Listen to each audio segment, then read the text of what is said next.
between survival and those elimination points. Their energy still kind of fluctuating in between matches. You know, the struggle against early game aggression. I think that's where they kind of need to focus on for today's matches.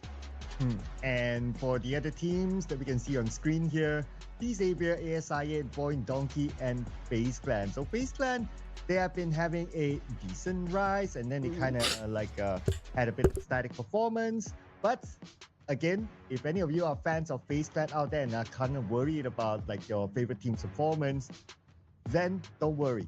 It's all about being in the top 16, not about number one yet. Leave that for the grand finals. And for these squad rosters, okay, RQ Ryu, Trap Aero Messi, Bigatron Esports, or Bigatron by Vitality, a name that we can call them now, MGN Vikings Esports, and BTR with their brand new name yesterday. Wow, what an explosive performance!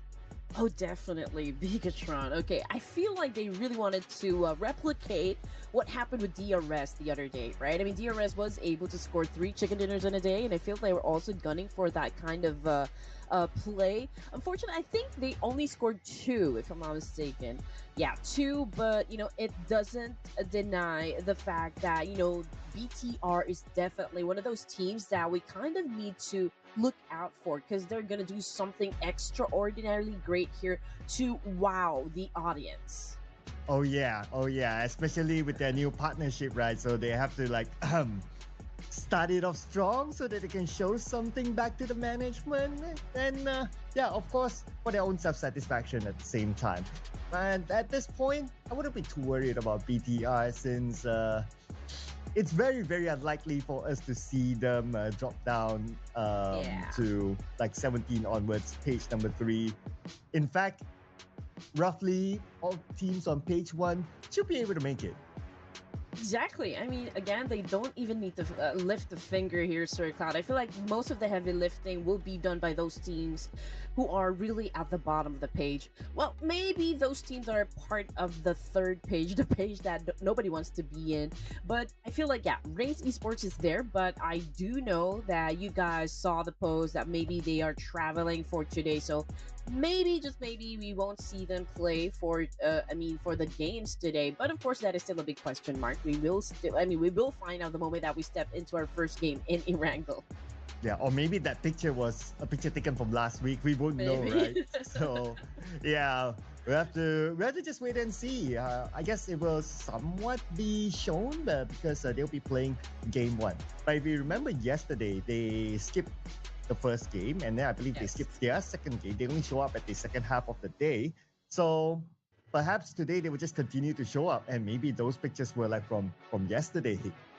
Maybe, because we'd love to have them in the lobby, right? I mean, we'd love to see Reigns Esports kind of give us like a very good show for the last set of matches that we have in the playoffs, and that we want them to join us in the grand finals, right? But right now, really, they have to do a lot. I mean, like, even to get to the top 16 Sir Cloud, it's gonna take them quite a huge effort, you know, to begin with, to be even part of the top 16. I'm not even sure if it's still mathematically possible for Reigns Esports to join us, but then again, we'll find out about that one later on. MVP, ladies and gents, we were talking about just Sky a while ago. 65 skills used in the game and 42 elimination points with 8,000. That is 8,203 damage output for this guy alone. Ooh, the numbers on Sky alone. This is huge. I'm sure after this we'll have a graphic comparing him and the next closest contender for the overall MVP, and you guys can see for yourself the gap that Sky has between himself and also the next opponent. Even if we look at like the his MVP stats versus the average, it's like way ahead. Okay, so here's a good illustration of it. At second place is Badru. Traps is at number 3. Number 4 is Killer YT, and number 5 is now Noki. And if we were to zoom in onto like the average eliminations of Sky compared to Badru, well, it's ahead by a lot. And also average damage, also a lot. Remember, these are average numbers, so it's not actual numbers. So you get what I mean and how big the gap is. Exactly. But you know what? Sky has been relentless, right? He was unstoppable since day one here. Even if Horror Esports were not exactly performing well, but when it comes to Sky here and his number of elimination points, this guy's a juggernaut. He has not been stopping for us. He's giving us a great show. For the fans out there down there in the comment section, you guys, what you need to do is just really spam the comment section with a lot of purple hearts down there because this guy is really putting up a great show. And we also got, of course, a DRS Delta coming in at number 2 with 34 elimination points. We've got Badger of Alter Ego Eris, which is, of course, we still haven't gotten any information just yet if Badger is actually Rosemary playing behind the screen. And we got a keynote coming from Champions Esports who recently made it to the list, and of course Killer YT, who also kind of have been popping off, for like in terms of getting those elimination points for himself as well. Yeah, and if we were to also look at only the elimination points, well, what can we say about Sky, right? He's been banging it for the team. Damage output also way ahead of everyone else. I wonder, can he break 10,000 today? Is that possible? Oh man, 10,000? Possibly, yeah. Like it's already within reach, I can say. If I'm not mistaken, during the first 8 matches, or like maybe more or less 8 matches, I feel like uh, he already reached at least 5 to 6,000 damage output. So I think, yeah, maybe it is possible. Hmm. So I'm thinking of like actually 4 matches to hit 1,008 is what he needs to meet that 10,000. That seems to be possible. Okay, but that's one thing that we'll look out for. Another thing that we'll want to look out for is who's going to be in the top 16. So remember these teams on page number 2, especially I would say maybe RRQ onwards. And then I'm just putting Yeah. this out right. RRQ onwards might be in a little bit of a risk. It's 109 to 104. And then starting 102, Boom Esports. They can potentially do this together with maybe up to GLU Squad. Yes, agree, absolutely, Sir Cloud. I do wonder though if ASI it will pick up, where they left off yesterday. I think that during the last 2 matches for ASIA, they kind of did well. But then again, this is the last day of the playoffs, and currently they are at number 20 here with 84 points. So I feel like they need at least 2 chicken dinners here to be able to make it to the top 16. Right now, I feel like their synergy is a little off, but of course, they were able to get back to the drawing board. Hopefully, if there's something that they need to tweak, they must have gotten over it already and coming prepared, for the last matches. For this evening, for the playoffs. And nothing has changed, ladies and gents. We're still gonna kick things off in Erangel here, and then we're gonna end things in a Miramar. So it's just an alteration between, of course, the 2 iconic matches that we have on screen here, Erangel and Miramar. Well, the question that I believe all our audiences would have is that whether in the finals we're going to see Sandhawk or not. Or maybe even Whoa. a Rondo in Oh the my gosh. finals. Yeah, we don't know yet. We don't know yet. So if you want to know, you got to stay tuned to tomorrow. We'll find that out tomorrow. Yeah, just to keep everyone teased to watch tomorrow. Yep. And I'm telling you guys, you should be able to hit that sub button right now for Rootless Hype Esports. Again, you don't want to miss out on anything that's happening within the community. And also, while you guys are at it, don't forget to follow, like, and share our social media platforms, Red Queen and Sir Cloud MY. And as for the groups A and B here, Sir Cloud, I'm already thinking like which of the teams here need to kind of perform great, and I feel like I do have a couple of ideas here on which team to pick. Just for the heck of it. I feel like again I'm gonna be choosing teams that are maybe already part of the second page. Ooh, okay, yeah. Since we're gonna put focus onto that, and I believe like those teams, they have a bit more motivation to do their best and try to score the chicken dinner, right? So yeah, maybe somebody from either page 2 or maybe page 3. I'm also having a thought here about maybe picking a team from page 3 as well. I have her name in mind, okay, but we'll make it official soon. So I wonder what will production pick. Maybe production is going to go for Tiaras, but Tiaras is pretty safe. Yeah, DRS is already safe. I mean, they've already worked hard for it. You know, again, they are one of the teams that I can say really consistent in terms of like being strategic on the placement points. I mean, if they do need to collect those elimination points, they kind of just like turn the switch on something and then they go berserk and they go crazy inside the battlefields and just start racking up points. So DRS, whatever happens, you know, for today, I think they're going to be safe. We're definitely going to see them perform in the grand finals. But as for those teams that, like we mentioned moments ago, like maybe teams that are on the second page here, I mean, Champions Esports, we got ASI at the Savior as well, still not safe, you know, in the leaderboard. So I'm already thinking,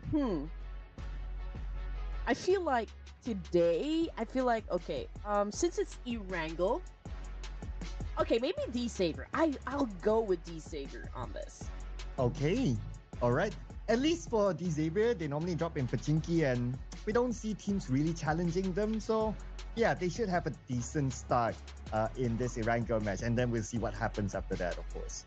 Well, I'm going to pick the team that is still trying to get back onto the top 16. At least they've been on pace 3 for quite a while now.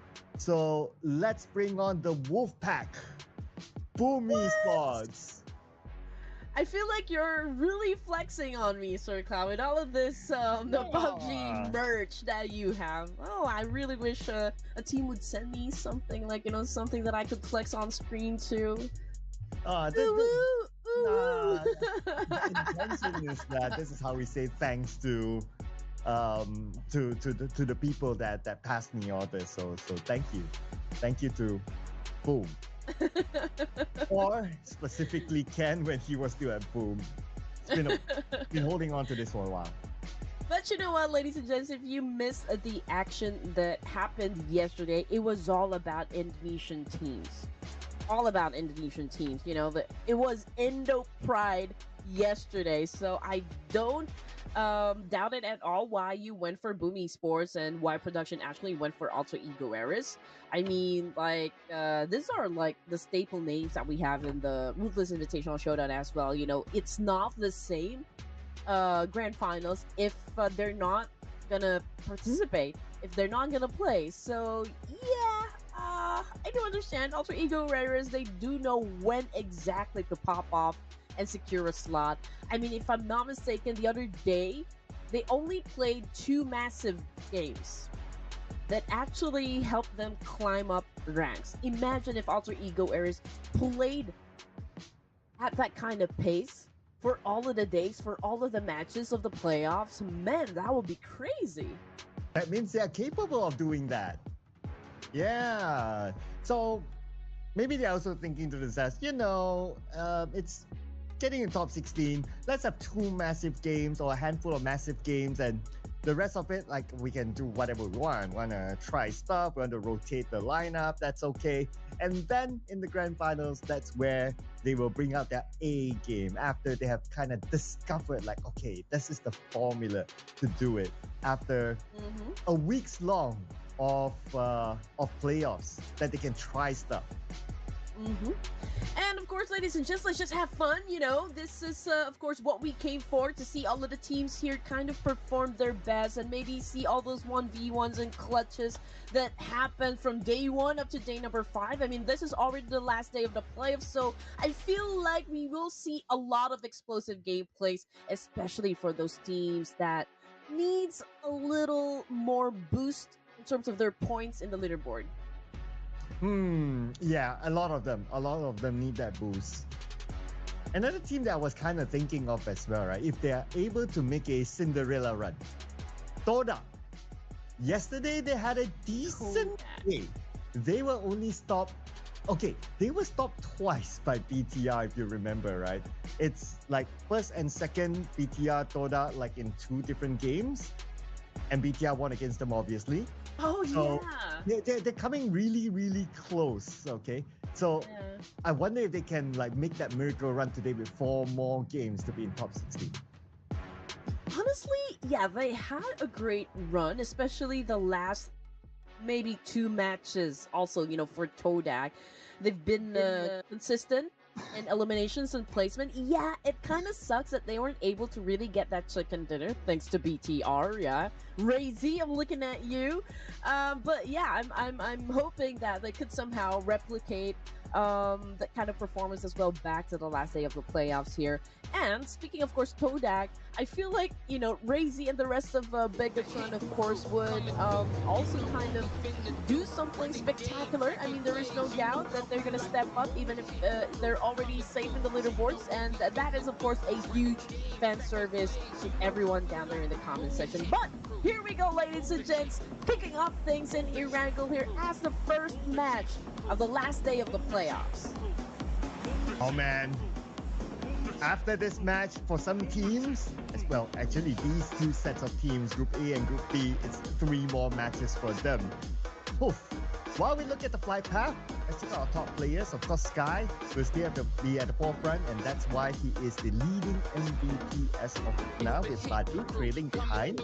So Badru is also showing up in all these stats as well as Delta here with the highest hit shots, and then you have Killer YT as the highest damage dealer in the highest damage dealer stat as well. So we're going to see a lot of familiar names there, making our graphic designers' job a bit easier. But keep your eye on the area of Milta, Red Queen. 2 different teams at least, Space Clan and Champions Esports dropping in the same area. Indeed. And you know what? Those flight paths that we actually saw yesterday always favor the bottom part section of Erangel, but right now this is kind of the first, I feel, because it's a little on the northern side, so I don't think any team would even dare to go down military base. But of course, it's going to be a different story if the initial circle actually favors the south part. So that means everyone will have to cross from the main peninsula down to the south side of Erangel. But anyway, this is an early clash. Red Bull was able to dodge some of the bullets, stray bullets coming from Champions Esports. And Shopper, I feel he is the only player that has a decent weapon here, but perhaps not. I did see one of them holding to a micro Uzi, but then again, Champions Esports, they have all the intentions right now to go for the charge here. Up against FaZe, we can see that Atomic's already on prone here, trying to gather as much information as he could on how to go about this engagement with FaZe. And if I'm not mistaken, Atomic also kind of had an explosive game yesterday. Oh yeah, he did. And they were that one team that had to be in between like the streak of the Indonesian region of chicken dinners to score that one in the second last game yesterday. Let's see if they can do it again this time. But they have to face off against FaZe Clan at the very beginning with Atomic and his Oh my UMP. gosh. No extended mag, and he wants to try to take down at least 2 of them. But based on the min map, he has his other teammates behind him as well. And he's trying to get as close as possible. Here come the rest of champions. They have arrived. Ooh. Yeah, I don't even think that they know that Atomic is just right in front of them. He's so close to these 2 players of FaZe Clan. He could probably sneak in an attack here. And if he could do that, oh man, that could pave the way for Champions Esports to score their first victory here in Erangel. He knows just really applying a lot of pressure onto the FaZe Clan here just because of the fact that FaZe doesn't really have that much options when it comes to cover. So obviously, Champions Esports going for a pinch here up against FaZe. Here comes Atomic. Whoa. Gets one. Okay, one more behind him. Changes to shotgun, but he's pretty low right now. Prones goes up and will be gunned down by Canary, but at least Atomic. Knockdown 2. Waiting for the follow-up to happen. Okay, so I was actually looking at Kino there. I think he got shot, so that's why Atomic also gets tagged. But it's a great thing, I think, for FaZe Clan because Dewey was there to support them, and I think he came in just in the nick of time here to save his teammates. And I think what paved the way for FaZe Clan to actually win the fight up against Champions is the fact that Kino actually got shot down. But hey, the fight is not over just yet because we've got another one trying to make it happen still for Champions. Was able to put down Canary down on the ground. Oh, that guy won't be shouting for now. Oof. Yeah, he'll be, well, I guess he could be still shouting through the voice comms, but then she decides to grab him. But anyway, Baoja right now will be shouting. But can you count for glory against Dewey? Oh The answer is man. going to be no. Dewey wins the 1v1 fight. Everyone all in on Urkas. Urkas 10% of health, but he still managed to get a knockdown onto Chopper. Chopper down? Wait, could this be an insane win here for Urkas? He was very low earlier. Oh man. Okay. I mean, both teams here wouldn't do exactly good.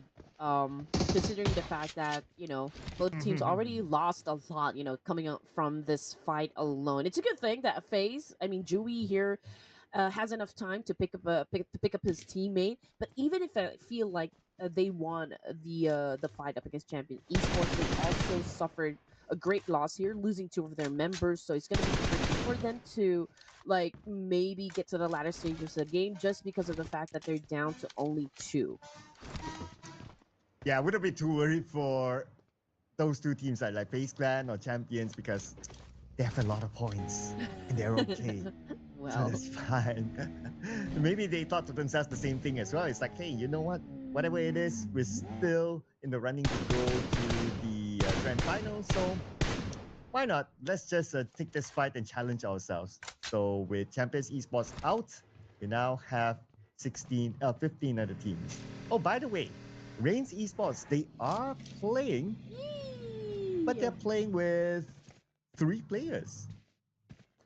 And we don't exactly know if this is actually the original roster or maybe it's the second stringers, so to speak. But we don't know. Okay, we're going to check them out later on.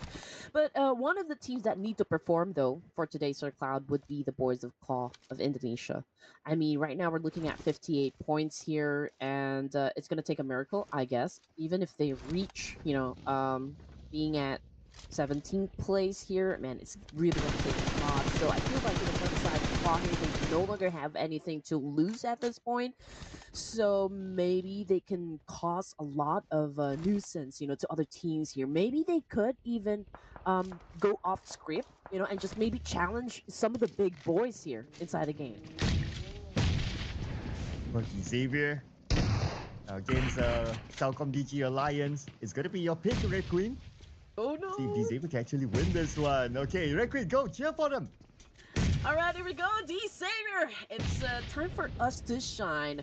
But oh no, one of them actually took a nade, and that is currently down on the ground here. But we can see Lamborghini still trying to find a great angle here, of course, to put down players from Selcom DJ Alliance, Nadity, Levi's already out of the game here. He throws a nade, okay, and then picked up his teammate here.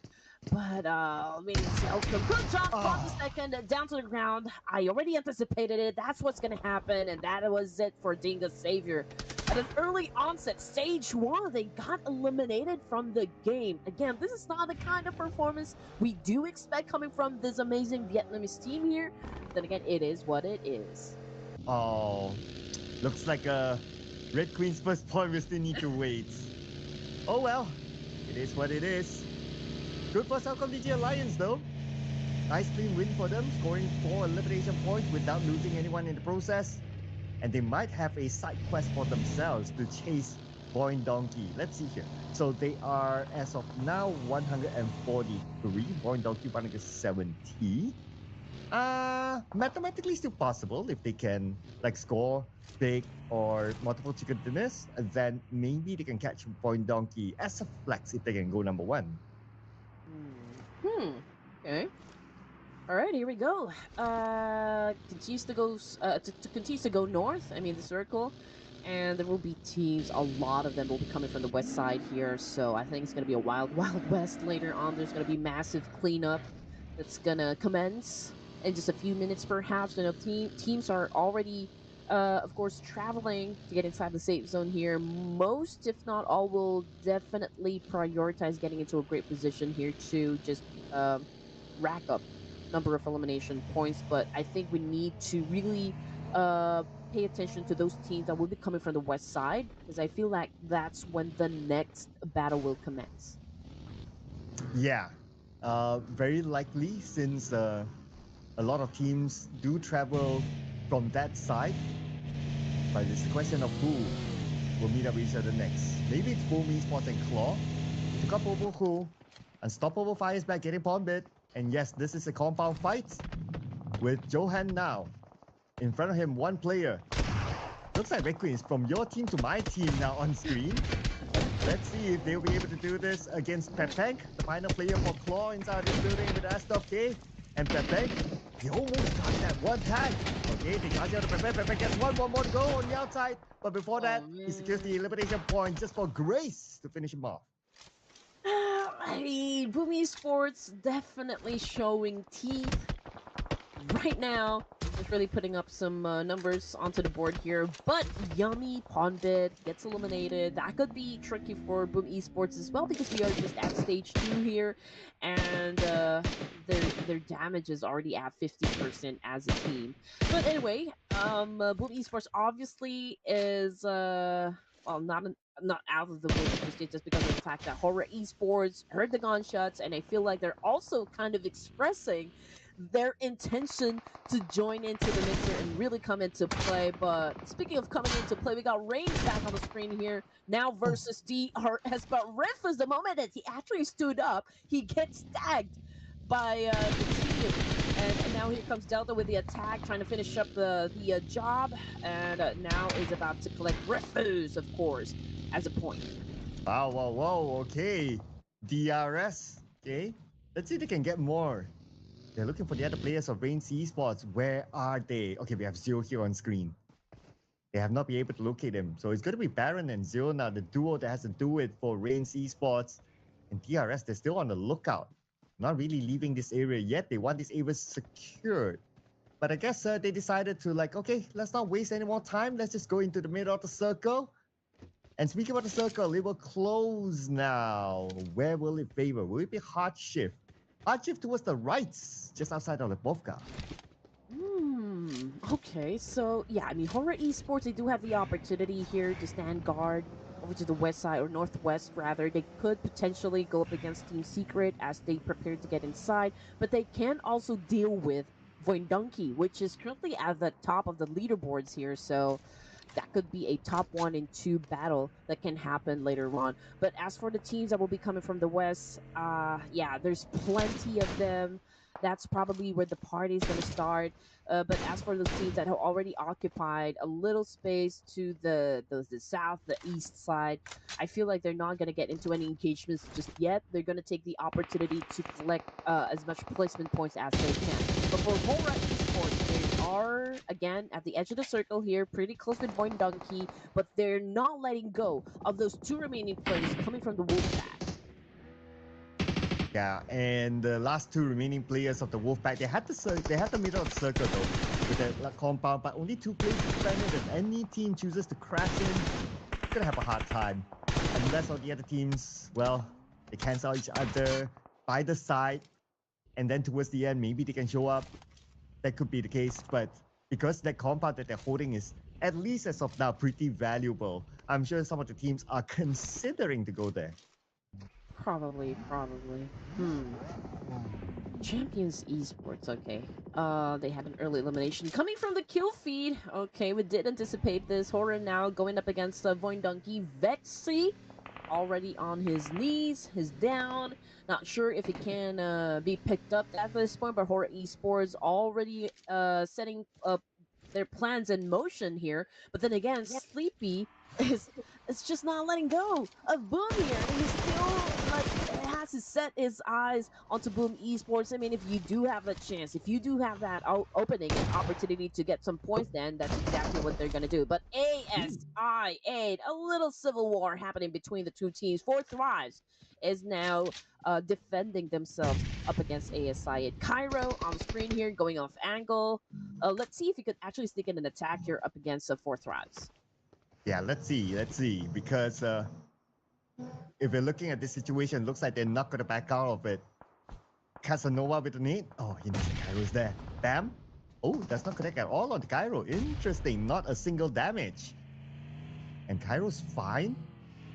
All right. You know, I'm just looking at this loss, reminding me of Final Destination. Anyway, Cairo continues to fight with Casanova. Casanova, 30% of health. Slide behind those locks, and it's still going to be Cairo winning the fight. Oh man. Well, it looks like ASI 8 was their final destination. Picking up a fight up against Four Thrives. That is it. DRS going up against Seedle, and it seems like Silicon DG Alliance is the team that is actually winning the fight up against the real soldiers. But now getting back into the play here with Four Thrives, we got TT on the screen here. Oh man, he went for that massive spray. Oh, Leo Wait, definitely. what? Oh, Leon's actually got caught off guard here, and of course. Leo trying to provide a little backup to his teammate here. He now goes in for the charge with Yeah, his whoa, S12K, but T24 is whoa, such a great aim here. And now he's coming after. whoa! And look, he was able to shut him down too. Wow, are you kidding me? T24 with that amount of health. Able to defend this gun. He had a little bit of help, but then again, he did a lot of heavy lifting there in that fight to defend their ground against Telcom DG Alliance. What a defense he has shown. To go with the 4 esports with high damage log, being a nade across onto E Arena. Trying to flush them out from this building. Sleepy on the other side. 4 esports, they must remember as well, they don't have circle right now. E Arena in the same situation. And they have to win this fight because Horror Esports is not going to let E Arena go. Oh yeah, definitely. Horror Esports is out at it again. Well, here comes Sleepy throwing in some nades and some molly. Joker responding back. We got no fear. Already down on the ground here by 4, 5, 6. We got E Arena. Oh man, look at that high damage. Now Horror is in a world of trouble up against E Arena. We're looking at Sky as the last surviving member here, and I feel like he's gonna step away. He's gonna step back from fight. Oh, that is a confirmation coming through though, but it's not E Arena who got the point. It's DRS. Oh yeah, so DRS stole away that point. Now looking at that ball, moved out of the other members of E Arena. They passed by. A little bit too far for Delta to continue spraying down onto them. Let that one go for now.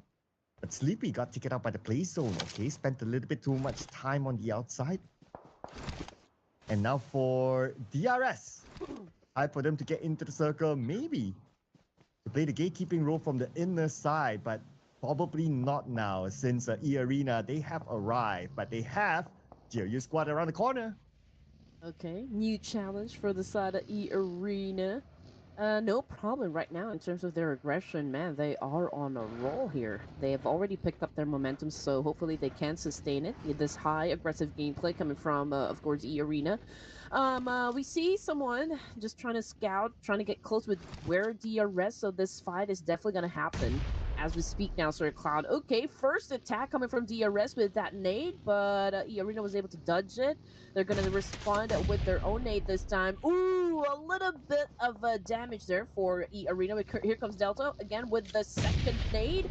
And this time he is on point. Now we've got one player from E Arena currently knocked down on the ground here. So 3 active members left. What is E Arena going to do in this situation? Oh, man. Well, I'm not sure if they can pick up their teammate. Maybe they can, though. But they will run in a bit of a risk. But DRS, they run into GLU squad. They didn't expect them to be there. And GLU squad will take one by one out. But E Arena did help a little bit now. It's going to be Killer YT here dancing with KF. And Killer YT wins this one. Killer YT is not out of it yet. One more player of GLU squad on the other side. Probably going to charge in anytime soon. He has to heal up quickly. And here comes Xbox versus Killer YT. Dancing. It's going to be Xbox. And Killer YT again. Can he do it against Stickley now?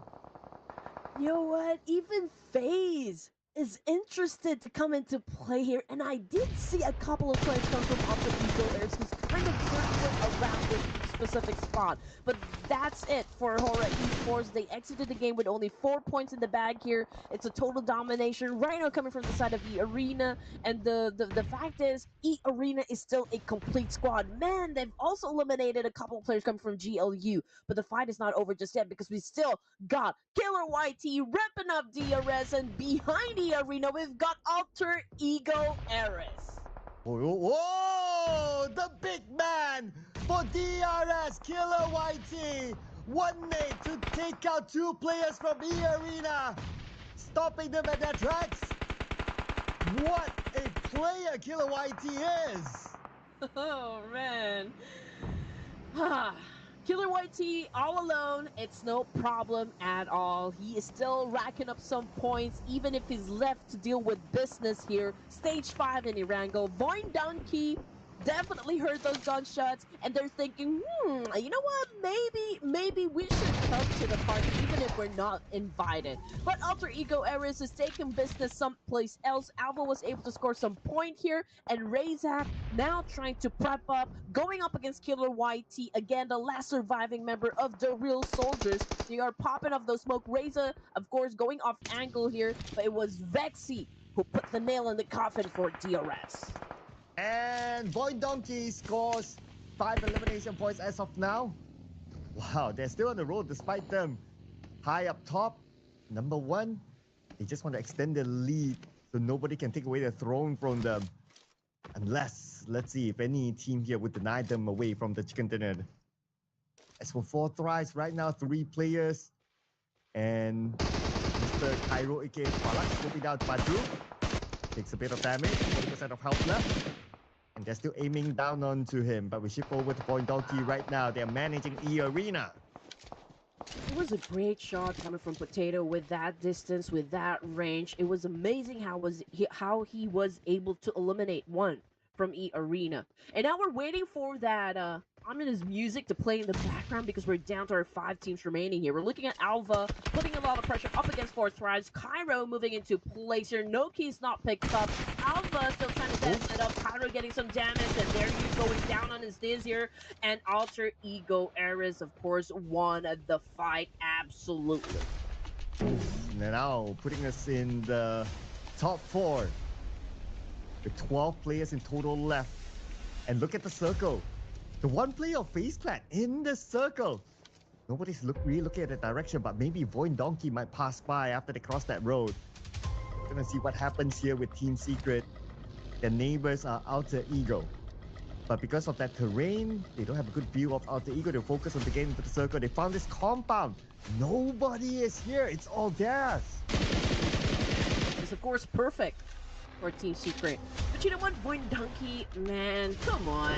I mean, these guys is on Apex mode. They don't even need to score some points, but here they are, still fighting. I mean, still here, trying to get as much points as they can. Void Donkey right now playing with no pressure whatsoever. I mean, this is just all for fun. And maybe trying out some new stuff, you know, in terms of like there's synergy, tactical gameplay, and of course strategic all in all. But let's check out what is going to happen, of course, with Team Secret now that they have taken over this compound. So right now, they're looking at Red Bull of FaZe Clan.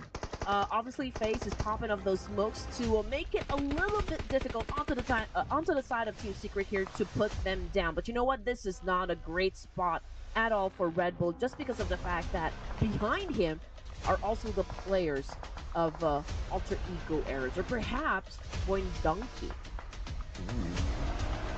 I'm just waiting to see when his position will be compromised, actually. And Void Donkey is looking at Alter Ego. Okay. We get that. You want to look at like the team that is just right in front of you that would have a good clear of sight, clear line of sight onto you, and try to manage that situation. So far, Void Donkey, they have not crossed the road yet. Oh, they finally see that smoke. So now they know that Red Bull is there. He will be the next main target now for Void. Exactly. Man, 6 points from Void Donkey. Yeah, they're pretty strong, pretty confident. It's a great way to open up the match this year. I feel like everything's just working out, you know, for Void Donkey. Everything's working to their favor, which is absolutely great for this Indonesian team. I do wonder, because we got 2 Indonesian teams here, Alter Ego Eras and Void Donkey. They could probably score the chicken dinner here, but we also got a team from Vietnam and FaZe Clan. But fortunately for FaZe, I mean, they're down to their last player, which is of course Red Bull here, and is trying his ultimate best here to just survive this round. But we all know it's going to be hard. It's going to be difficult for this guy alone. One nade by Red Bull, sent across. Will it land onto anyone? Okay, sending another. Okay, did not land. All right. But that's a warning nade towards Void Donkey. The second nade will not land as well. Void Donkey, they still have the time. They're still in the circle. Stage number 6. We see stage 7 in 20 more seconds. Alter Ego now making the active approach. Pubg is the one at the forefront. He wants those eliminations. Ego trying to sneak an attack up against Von Donkey. He's gonna throw that nade. Can he put down good core? Yes, he was able to inflict pain here, but it's not enough, so he throws in another one here. And he's cooking up another one. Man, this guy's a total chef here. But then again, Badru, his name is up there, you know, in terms of like best overall fragger. We also got his name down to the MVP titles. So this guy is really showing up for us, you know, showing up for Alter Ego Everson, showing up for the audience here, for the fans. But of course, they will still have to go through up against Von Donkey. Vexy taking in a lot of damage up against Zerus of Team Secret here. So Potato, there's a need for him to pick up his teammate. So it's all Gakor right now, paying close attention to Badger and of course keeping them at bay. But you know what, Chakran, I feel like Von Donkey's already running out of space here. Yeah, it's like everyone's looking at them, right? You got Badru at the side, you got Red Bull just across them, and then you have like the hill Alter Ego. Lucky for them that Team Secret is pretty happy at their own house. Or maybe not so. They want to try to seek opportunities. And BX666 will get Gachor, and the blue will take care of him from there. Two more to go for Boy Donkey. I guess like what you said, that's it. Boy Donkey, they can't survive this one. Yeah. And it's okay, man. They're gonna be safe, you know. They can't afford like a streak of bad matches. Nothing's gonna happen. They are at this point untouchable, so to speak. So yeah, they got eliminated with 6 points in the bag. Still a solid defense, you know, coming from Boy Donkey. It's a great thing that we're still able to manage to get to stage 7 here to play with the top 5 in the game. Now, looking at the chart, we've got Team Secret being at the top here. Alter Ego Air is coming in at second, but it's all gameplay for Team Secret and Alter Ego Airs. And FaZe is just so amazing that he is still alive and kicking and still has a chance to score that chicken dinner. Wow. Who knows, he could do the solo run. We have seen a good amount of them here in the playoffs. If Team Secret and Alter Ego to cancel each other, then he will stand a good chance. But he has to move slightly forward, I believe. Get in the circle. You can potentially do that while Team Secret and Alter Ego is just laser focused onto each other. Oh Red Man. Bull, he's just going to play the healing game. Oh, come on, Red Bull. Get out and do something. How many more? Okay, he has tons of first aid kits. Okay, here we go. So there you go, ladies and gents. Confirmation. FaZe stand already out of the top 3 here. They got Alter Ego Eras down to playing up against Team Secret for the chicken dinner in Erangel. First match, ladies and gents. We've got Alva popping up some smoke. Zerus trying to get closer to get information as well. Trang trying to heal himself up. But you know what? When it comes to advantage, Alter Ego Eras, they are holding on to that high ground, so they can definitely work all the advantages to them. But yeah, we've got one from Team Secret currently knocked down on the ground, and this could pave the way for Alter Ego Airs to actually score that first chicken dinner. Yeah, they're trying to wrap them around. Zerus will be knocked. Make that only 2 left for Team Secret. Alter Ego coming in. One more, and that's going to be GK. And he's on the outside of the circle. What is GK going to do right now? They are here. They have arrived. Say hello to Badru, and he did. Using his shotgun to knock down Badru. Oh man, Production's definitely gonna go for another point here, Sir Cloud.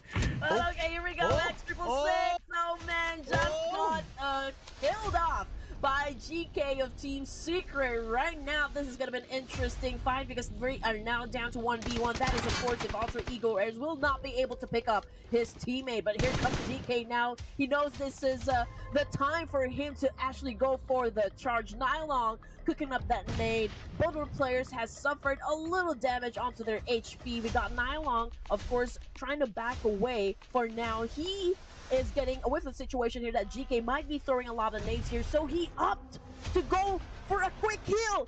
Oh, this is gonna be a 2v1 now. Oh, that nade, it didn't connect. But like what you said, the revive did kick in. From a 1v1, it became a 2v1.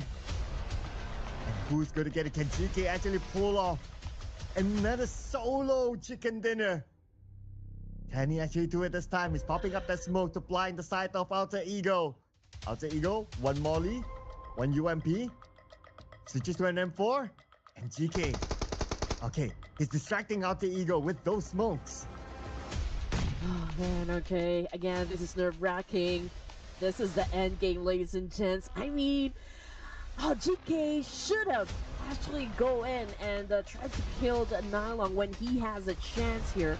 But anyway, let's see what's going to happen. Perhaps Team Secret, they do have a trick under his sleeve here. GK might pull off a great win here up against Alter Ego Eras. He's still on prone here. He does have the high ground advantage right now up against the two here, but he needs a quick, like reflex to even shut down a two from Alter Ego. Oh, I love GK's position, thinking about getting the high ground advantage. And he has a decent distance from the blue as of now. Zone will start to close even further. Nylon, as well as his teammate Alpha, they're spread out. They're looking at GK. They know that, okay, this is the final position. He has to be up there. GK shoots himself. Nylon takes a shot. They charge forward. And no heroes are born. Alter Ego wins the chicken dinner. Oh man, they just needed him to actually show his head. They lured him out to where he was actually hiding, and that was a smart gameplay, for Alter Ego Eras. They did not risk a lot just because of the fact that they do have, of course, another player to fight up against GK, the last surviving member of Team Secret. But then again, it was a missed opportunity, I can say, from Team Secret. I mean, Nylon had opportunity, of course, to pick up his teammate, and he actually just went for it. I mean, yes, GK throw in a lot of nades, to try to kind of inflict a lot of damage and hoping that he could maybe hit two birds with one stone, so to speak. But of course, we're not discounting the fact that it was an overall great performance still coming from Team Secret. But at the end of the first round, it was Alter Ego Eris motivated the team that scored the first chicken dinner. And with the chicken dinner, they are pretty much, I would say, confirmed, locked in for the grand finals. Definitely will not be able to drop down into page number 3. Let's look at these other numbers here. So 12 eliminations for Alter Ego with that chicken dinner, 22 points. Yeah, surely there should be about 140-ish points. We get a confirmation on that later on. But what a performance here by Alter Ego. If that reset did not happen, then it becomes a 1v1. Yeah. GK has the high ground. I would say on paper it will go to GK, but it was smart that the reset happened. It made it in a 2v1.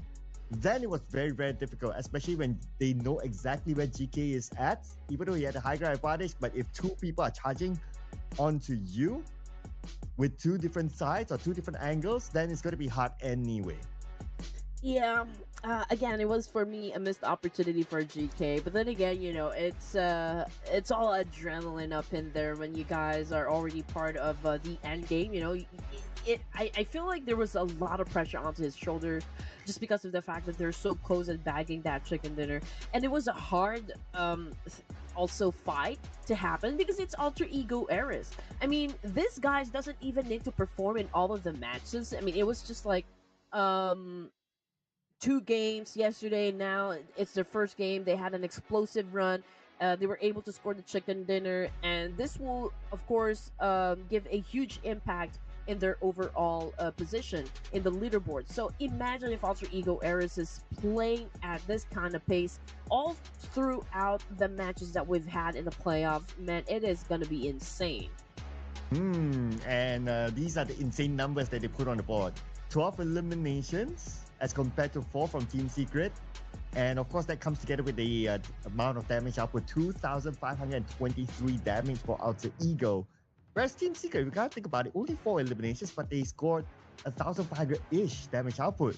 But our MVP this time, for the first time in our tournament this season, Nylon from Alter Ego, 3 eliminations, but look at his damage, 910. Yeah. He was able to put a lot of players on their knees inside the game. So great effort, great performance coming from Nylon. It was stellar. Valiant effort again coming from Team Secret. But as for the other top performers in the game, we've got X666 here from Alter Ego Eras. We've got 456 as well coming from E Arena. Nylon, of course, coming in at 3rd, and Kenner YT. This guy, man, always belonging to the top performers list. Yeah, he has been really showing up here on our list. Maybe he wants to chase that number one in the overall MVP. But he also did show uh, a reason why he's up here in this round, like the fight against GLU Oh. Squad. That was his highlight moment. So yeah, Killer YT, great job. That definitely deserves a highlight there.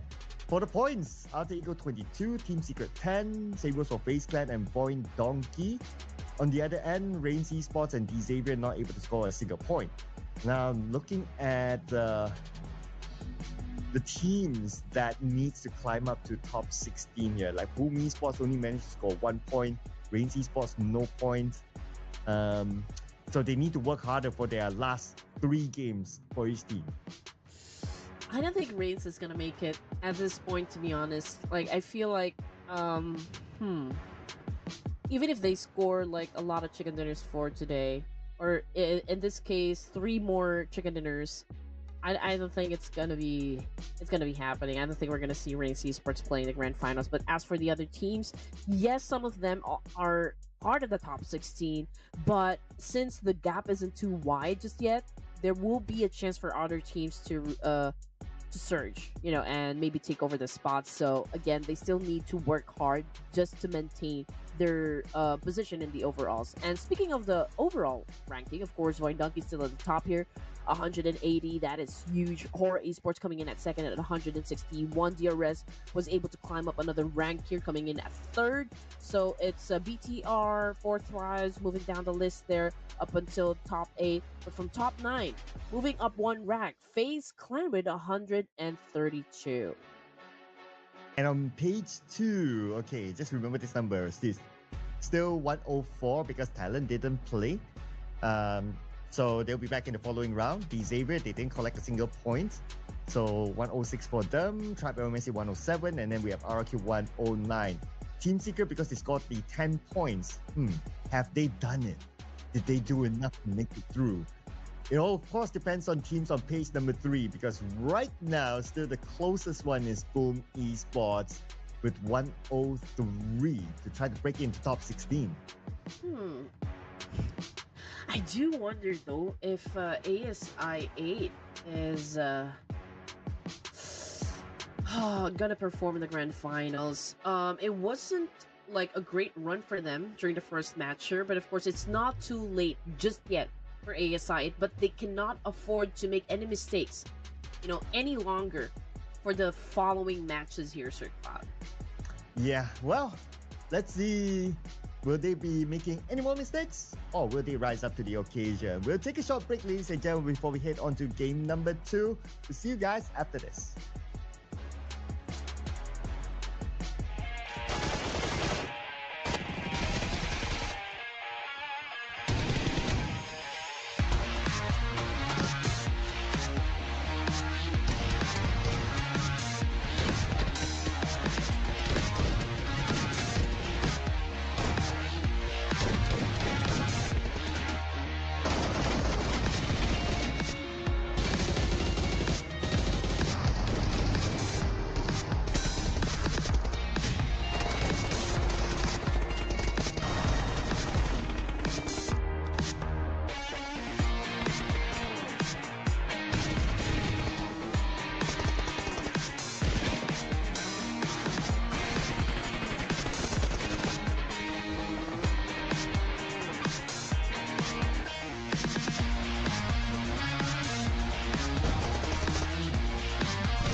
Well, Alter Ego just scored that chicken dinner, ladies and gentlemen, and that will definitely seal their ticket into the grand finals. Welcome back to the Ruthless Invitation Showdown Season 10. We're still here with you.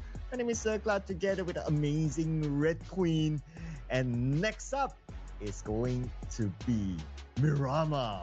Oh man, we say it like it's so super scary, you know, Miramar. But yeah, I mean, what I always say, desert takes a week. So, what I'm waiting for to happen, Sir Cloud, are for those teams, unexpected teams, to surprise me. I mean, Alter Ego Eras, yeah, they always have a late surge, you know, in all the matches. I mean, if it is the time for them to actually step up and make it a point that hey, we're gonna participate in the grand finals, right? And I mean, they make it happen. But as for the other teams here, yes, they're kind of struggling a bit. So I mean, all the more reason why they should really pick up the pace here and show a lot of energy in the battlefield to be able to score that chicken dinner, or perhaps maybe they could go crazy in terms of bagging a lot of elimination points. Yeah, and speaking about banging a lot of elimination points, right? So some of these teams will need to bang a lot of elimination points for survivability. Of course, we're going to rotate A and C after this. Toda had a decent day yesterday. Now, this is their time to be making a showing in this next matchup. So, with that, I'm going to pick Toda as my prediction. Okay. Okay, wait. I do have two choices in my head. So, Okay, you know, I'm gonna put my fate on Tribe Aramacy. Try. Okay, that's locked in there. Okay. So try. Okay, let's see what production we'll pick here. Okay, here we go. Production got right, you know. Got their prediction right in Erangel. Alter Ego Eras, okay. I know, Now right? they're flashing their 3 points, you know. Yeah, they caught up pretty quickly. It's like, you give them 2 days, he'll score 3 points for you. Yeah, and they will put their faith in four thrice. That one team on page one that has not scored the chicken dinner yet. I guess they just want to fill up that page one with chicken dinner. So hoping for four thrice to do that. I like to see that as well. Let's not leave four thrice behind, right? Four Thrives is doing an amazing job, not gonna lie there. I do wonder though when ASI is gonna show up. That is a big question for me. I mean, they did so well. You know, it was a great improvement. Day number 5, the playoffs for ASI. They even moved up 3 ranks in the leaderboards. So I don't know, like, are they gonna keep that momentum going for the whole team, or is this going to be like, them just playing for experience? You know, not even interested to go for the grand finals. I mean, there's a lot of factors to consider. There's a lot of questions that are on the table here. But yeah, I do wonder what ASI is going to do now that they only have like 3 more matches left for the team. Ooh. 3 more matches, yeah, for ASI8. I mean, if they want to make a top 16, then of course, this round they have to do well. If not, with 2 more matches, I'm not sure if it's enough because we have to consider that the other teams above them will collect points as well. So the gap will continue to grow. So they have to do well this round. So let's see their fate inside of Mirama. Let's head on to it, people. Game number 2.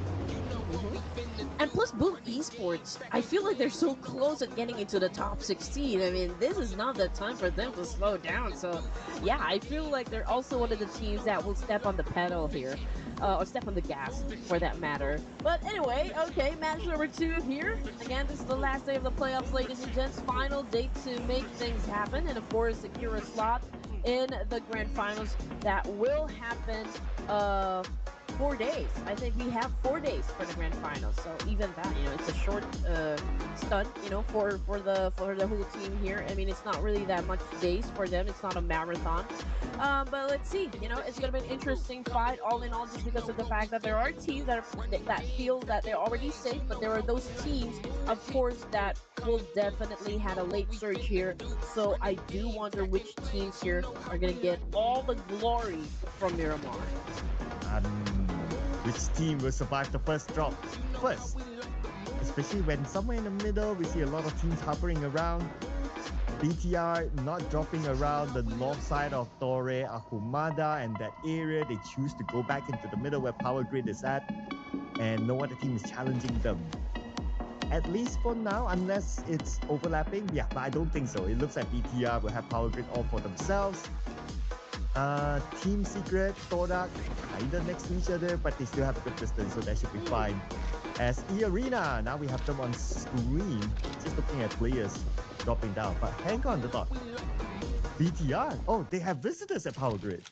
Yeah, it's Tribe Arrow Oh, Macy. My goodness, man, what is uh, going on, Zayo? But anyway, uh, they went up against who? BTR. Oh, that is tough. That is tough. Not gonna lie. But anyway, okay, that was an unfortunate event for Tribe Macy. But then again, it's all good for the side of Bigatron. Yes, they actually lost one player. And now we got Voxy here already on his way to help his teammate. But as for Satar, okay, I think he is going off grid. Probably will still try to get some loots, and probably find themselves a vehicle here, so it'll be easy for them, in terms of mobility. But as for Four Thrives, okay, they're facing off with Arena. Noki, I don't know what's happening with Noki there. But probably he's checking out some things, of course, before getting inside the buildings. But hopefully he doesn't get found out by any of the players from E Arena and put him down on his knees here. But as for T24, okay, already on the top of the building here, trying to listen to the footsteps. But right now we are definitely not hearing any footsteps. But for the both of the teams here, I feel like it's all information gameplay for now, Sir Cloud. yeah, everyone's just identifying where everyone else is at. At the same time, taking the advantage to loot. And speaking about advantage to loot, it is E-Arena that has that room to roam around and loot. While Fourth Rise, they're all trapped inside that one building. So at some point, E-Arena will be well stocked up, and Fourth Rise will need to fight with whatever that they have in one building. Now the question will be, is that going to be good enough, right? If we were to just look at the NPCs, like Falak, for example, he does not have any first aids. He's still with his QBZ, level 1 helmet. So yeah, it's clearly not enough yet. If the arena has the entire San Martin that they can still loot that going around, then clearly they will have better weapons against Fourth Rise. Mm-hmm. And I mean, both of the teams here doesn't even want to get outside the building. I mean, at this point, they don't really want to make any rush decisions. I mean, if I'm gonna compare Four Thrives and E Arena, I think that Four Thrives has more to lose if in case they will be the one to get eliminated from that clash. Yeah, we can. I guess what the arena is doing is that okay, they send like 1 or 2 players to go around and loot, and then like 2 players, something like that, to just keep an eye on Fourth Rise in case they do anything funny. So that's why, like, sometimes we see that, oh, they're not really moving, but some of them are moving. And then maybe when the player that has been moving around, like he's done with looting, then they switch roles. And once they're all done, and that's where we might see them rush to Fourth Rise, end the fight, and get in a good position in the circle. All right, here we go. I can say that we'll probably not see a lot of drop clashes happen just because of the fact that at this point there's just really so many things to lose. I mean, most if not all knows what is at stake here for now, especially those teams that are trying to chase some more points, to make it happen for them to secure a slot there. But for BTR, okay, I think this is not gonna bother them at all. Circle playing with just 3 players here. I think it's not going to be a struggle for the side of Bigatron just because of the fact that they're also going to be part of the grand finals no matter what happens today. Yeah, it's impossible for them to drop to page 3, right? So, and in fact, that one player that got eliminated is Kent. So we don't know if that's Kent or if that's someone else.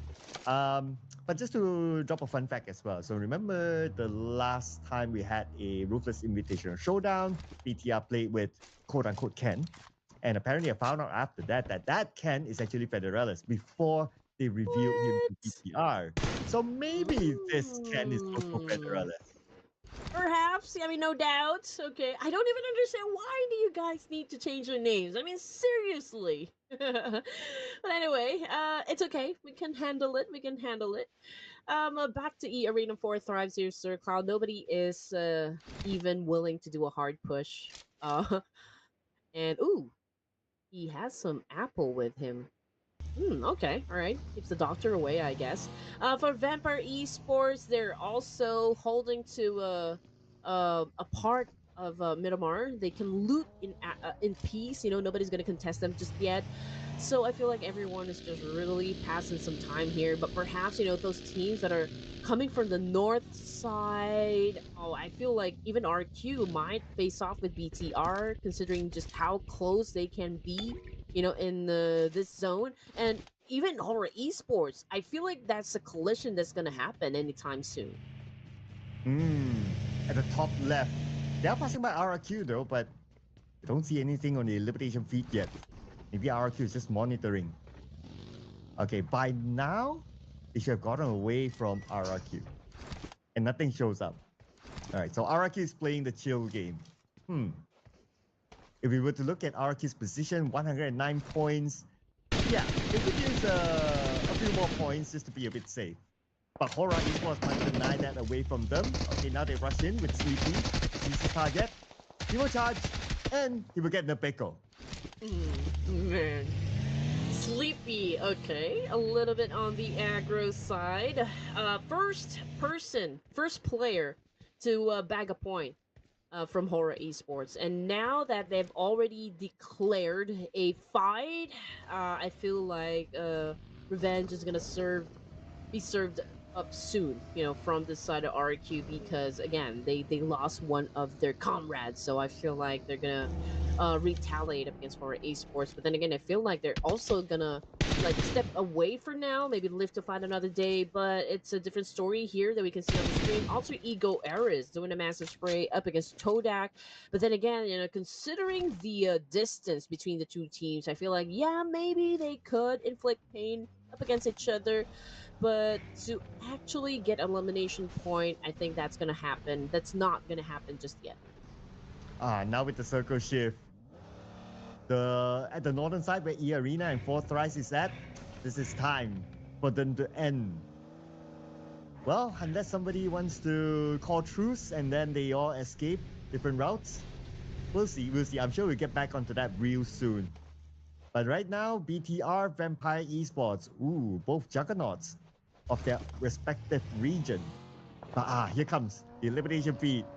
As Cairo, aka Fala, gets 4, 5, 6, that could be the beginning of it. Okay, so E Arena right now is well, they're not doing exactly great. They are getting picked off 1-5-1 by Fourth Rise here, so I don't think we're also gonna see them be in the late stages of this match. But for Salcom DG Alliance, okay, they've managed to take over a compound here. It's pretty small, but I did see maybe a team that's really super close to them, but I mean we're just at stage 2, so I feel like really there's not a fight that's gonna ensue for now. But since E Arena, Fourth Rise, both teams here already tanking the blue, so perhaps this is already the cue for them to settle a score? Well, looks like that could be the answer. And here comes Falak. M249 in hand, created a smoke bridge. And Joker is going to be the one that has to do it while tanking out the zone. He does not have any first aid. It's only 20 bandages. As Top K waiting for anyone to come by the door. But no, not yet. 456 confirmed out. And I'm pretty sure they look like they know where Joker is at. So they have to win this one quickly. Okay, they have arrived. Here comes Falak. They're not passing the door yet. Joker? Joker? Oh, he got Falak! Ooh. But at least the counter came in. Oh no, not yet. Joker actually won that one. Yep. Yep, he did. Man, he caught him off guard, definitely. I mean, Falak definitely wasn't expecting that he was on prone inside that room, and of course Joker just capitalized on that one. I mean, if you do have that kind of opportunity to shut down a player, then might as well grab it by the neck, right? And that's exactly what Joker did moments ago up against Far Thrives. But it was a little reckless on the side of Falak, to be honest. I mean, he just like he went in there, guards down. I mean, you need to consider that you are in a fight with someone else or like with another team inside the game, so you have to always protect yourself, right?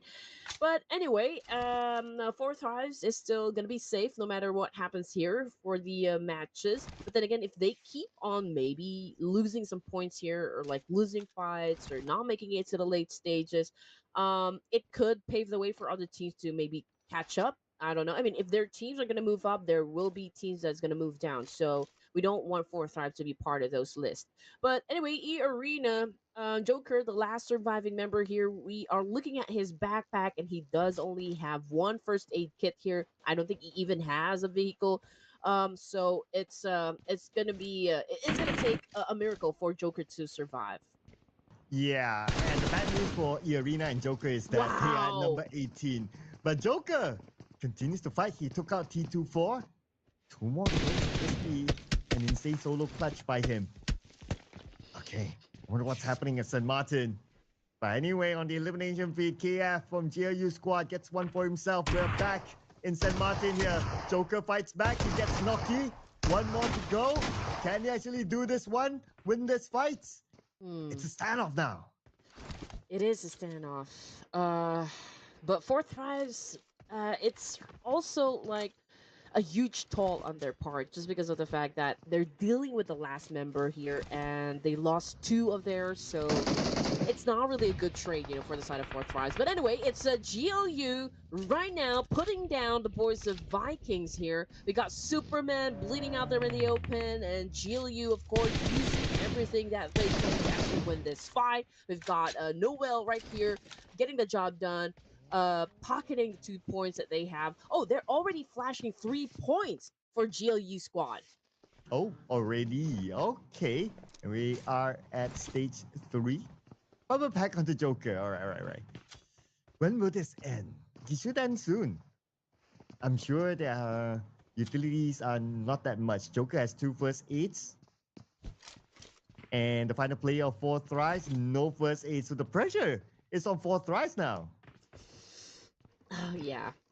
I mean, down to 1v1. Just moments ago, Fourth Prize, they do have the advantages working out for them up against the arena. So now that both of the teams suffered great losses here, I think it's a fair fight. Fourth Thrives trying to still hunt down Joker. I mean, Joker single-handedly put down two players from Fourth Thrives. So if I was going to compare Joker's performance up against Four Times, I can say he is doing a valiant effort here. Stellar performance coming from Joker. So I mean, whoever wins the fight here, I think both of the teams exerted just as much effort. Ooh, okay. That should be enough damage. If he's forced to just use bandages, then it's gonna be pretty hard. Joker, just by healing, he will surely win this one. Mm-hmm. Well, let's remember Arena, they need the points. But wait! Okay, who got Both of who? them. Alright, okay, so the zone finish of 4 thrives, Joker was taken out by 4 thrives. Okay, so no extra point for Joker. Arena locks in 3 points, and they're not in the top 16 yet. They are not. Oh man. Okay, here we go. Back to our esports. 1 point under their name, and they're still rolling out there in the open, trying to find a good spot for them. Alter Ego Eras. They are having a trade-off with another team. Just couldn't really pinpoint which team they're having a gunfight with. But GLU Squad also is interested to go up against Alter Ego Eras. So it was Sem 9, but Nylon took it really bad, but it's a good thing that Badger was there to protect him. But unfortunately, they're also getting tagged it's from another place. I feel like the other two members of GLU was the one trying to send a lot of bullets onto their direction. And now, JLU, instead of sending bullets, they're sending nades now onto Alter Ego. Let's see if anything can land. Oh, but at the same time, say hello to the blue. Looks like GLU squad no longer interested. Let's also remember that GLU, they need the point to be in the top 16. If they lose this one, it's going to be devastating for them. While Alter Ego, well, at this point, they can be on autopilot mode. They are very safe into the grand finals, and now they're chasing down GLU squad. And here comes the fight. Alva, they lose the 1v1 against Xbox, eliminated immediately. Yeah, he really jumped from the vehicle, which is great. But anyway, the fight is not over. We've got Alter Ego Air still coming up against GLU, and a great stunt pulled off by X666 here. Unfortunately, man, they also need to consider the fact that the Blue Reaper is here to take some souls. But you know what? Xbox, again, was able to defend himself well. Badger is still in the play here. We've got Xbox getting fired at by another team here, perhaps, but we still don't exactly know which team is also trying to express their interest, of course, to join into the mix. But Xbox, man, this guy's crazy. From that range, he was able to delete Badger from Alter Ego Eris. I know, right? He's playing like his life depends on it. Well, his team's life depends on it right now. For Hora Esports, 7-9, they need the points. They must win this fight against Hora Esports, but Hora Esports will not make it easy for them. Anyway, Mika will get one knock against Sleepy. Here comes No Fear from the side. No Fear, one more on the front. And No Fear is pretty low as well. No Fear will be knocked down. Now it's only Fearon left for 7-9. And here comes Fearon! Whoa, win this one for 7-9. Everyone from 7-9 will be revived. A much needed win from the side of Sem9, currently at just 89 points for the elimination points that we're able to put in the bag here. So again, it was I mean, it has been a long time coming, so hopefully they can continue on sustaining that kind of energy in the battlefield. Now here comes Talon Esports doing a massive spray up against Welcome DJ Alliance here. Now that they have already started a fight, I feel like Talon Esports also kind of doing a great communication here to try and reposition themselves to get all the advantages up against Sem9. But there's a lot of fights happening simultaneously. Talon Esports, technically speaking, they are in between two teams here, but it looks like Talon is winning the fight up against Celcom. And they have this high ground for themselves. The Champions Esports, speaking of high ground, they do have it as well against Team Secret, who's charging from the lower ground. We can have, we see GK with the nade. Atomic nade did connect, but not getting a knock yet. Now he's charging with the SLK. He sees one player right in front of him. He tries to land his shot, but not able to yet. And Atomic, where's his other teammates? Okay, a nade onto him. Chips his health down to 70%. He's holding the line all alone. Okay, jumping down. Can he do a 2v1? Oh, teammate coming from the other side. And with that, they win this one against Team Secret. Okay, all right. Champions Esports picking up their momentum. And Team Secret, I feel like, okay, they do have a great vantage point here. One of them at least.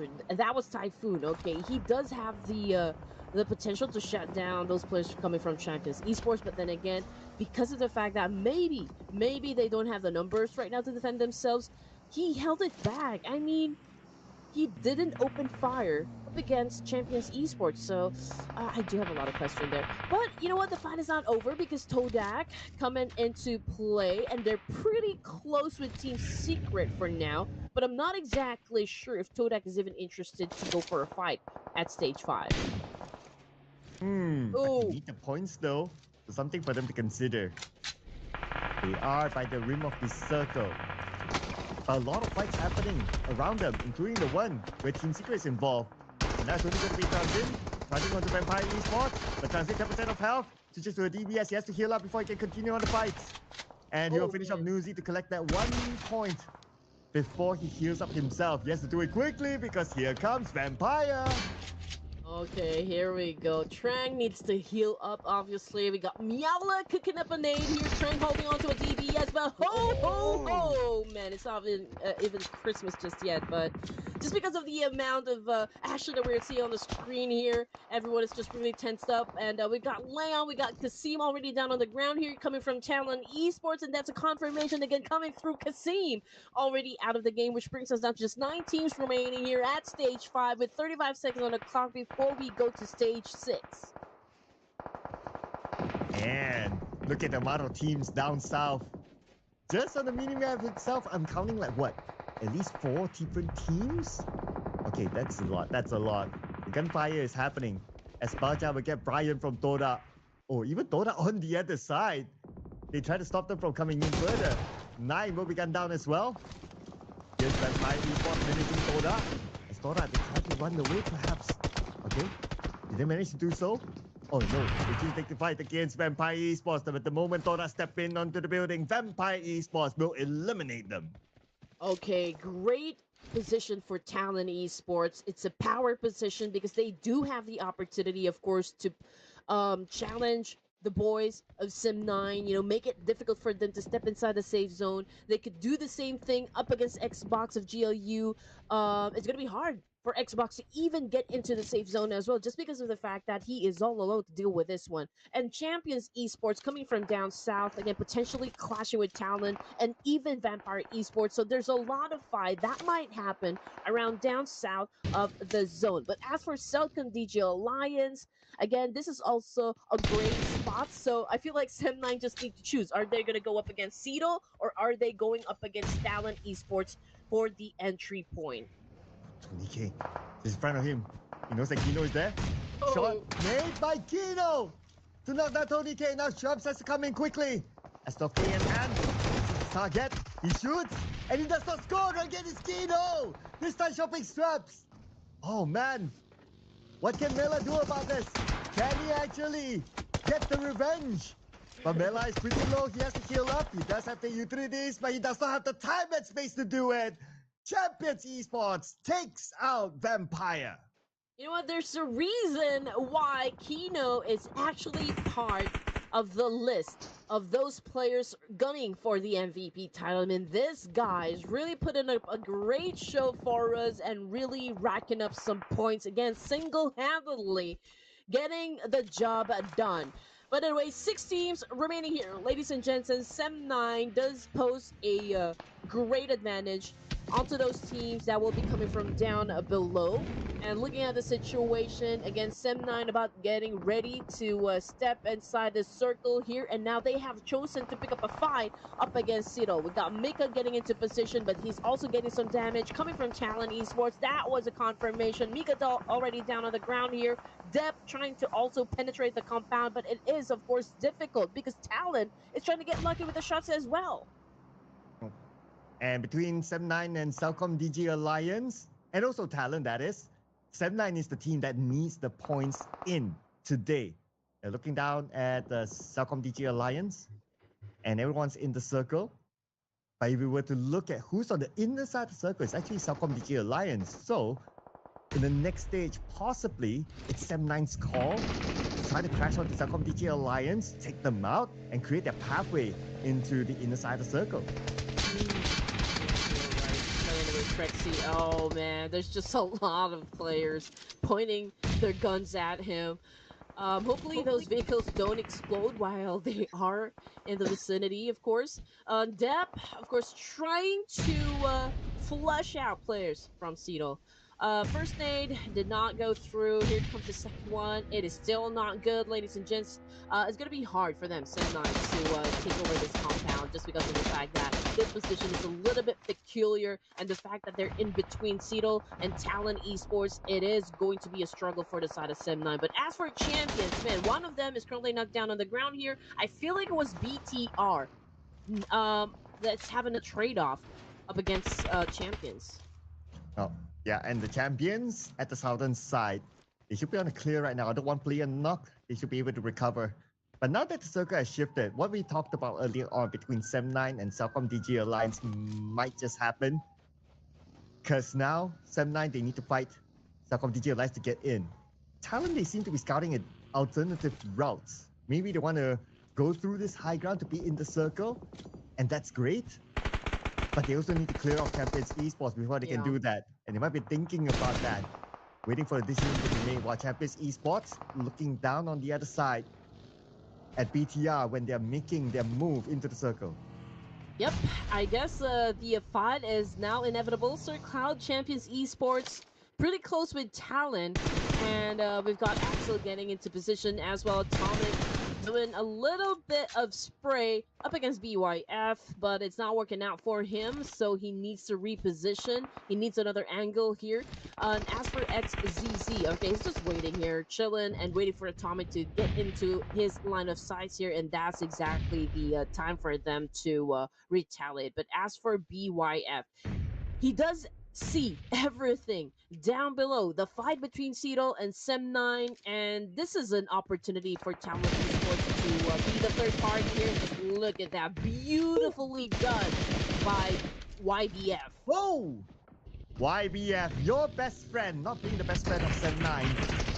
Knocked out two players, and from the side, Telkom DJ Alliance makes an appearance. Trexie fires back on the Leons, but Olio knocked out by La Par. Okay, that was expecting a bit of a lifeline. But then again, Adelu says, no, you shall not pass. Oh man, I'm pretty surprised and amazed that you know what YBF stands for, Sir Cloud. Okay, here we go. Champions Esports. Oh man, challenging up a BTR and securing the win. Champions Esports now on 10 elimination points. Man, they are doing so good in Midamar. But of course, we still need to consider the fact that we got Talent, we got RQ and the Silicon DJ Alliance still in play here. We got Axel still doing a massive spray up against the enemies here. RQ will be coming from down below here. Talent Esports coming in from behind. Man, that was such a great backstab coming from Ayo. And Talent continues to bring in the points. Currently, they are dominating with 5 elimination points. Telkom DJ Alliance got eliminated in the process, taken out by RRQ. Leaving us with RRQ Talent and Champions Esports, but from the back, your best friend got knocked out by Pubg. Oh man, here we go. Final 3 teams to score the Midamar Chicken here. Hands for you! Oh man, just like a scene from an action film, he jumped his buggy way above his opponent. But fortunately, it did not work out for him. Here comes Ayok right now. Oh man!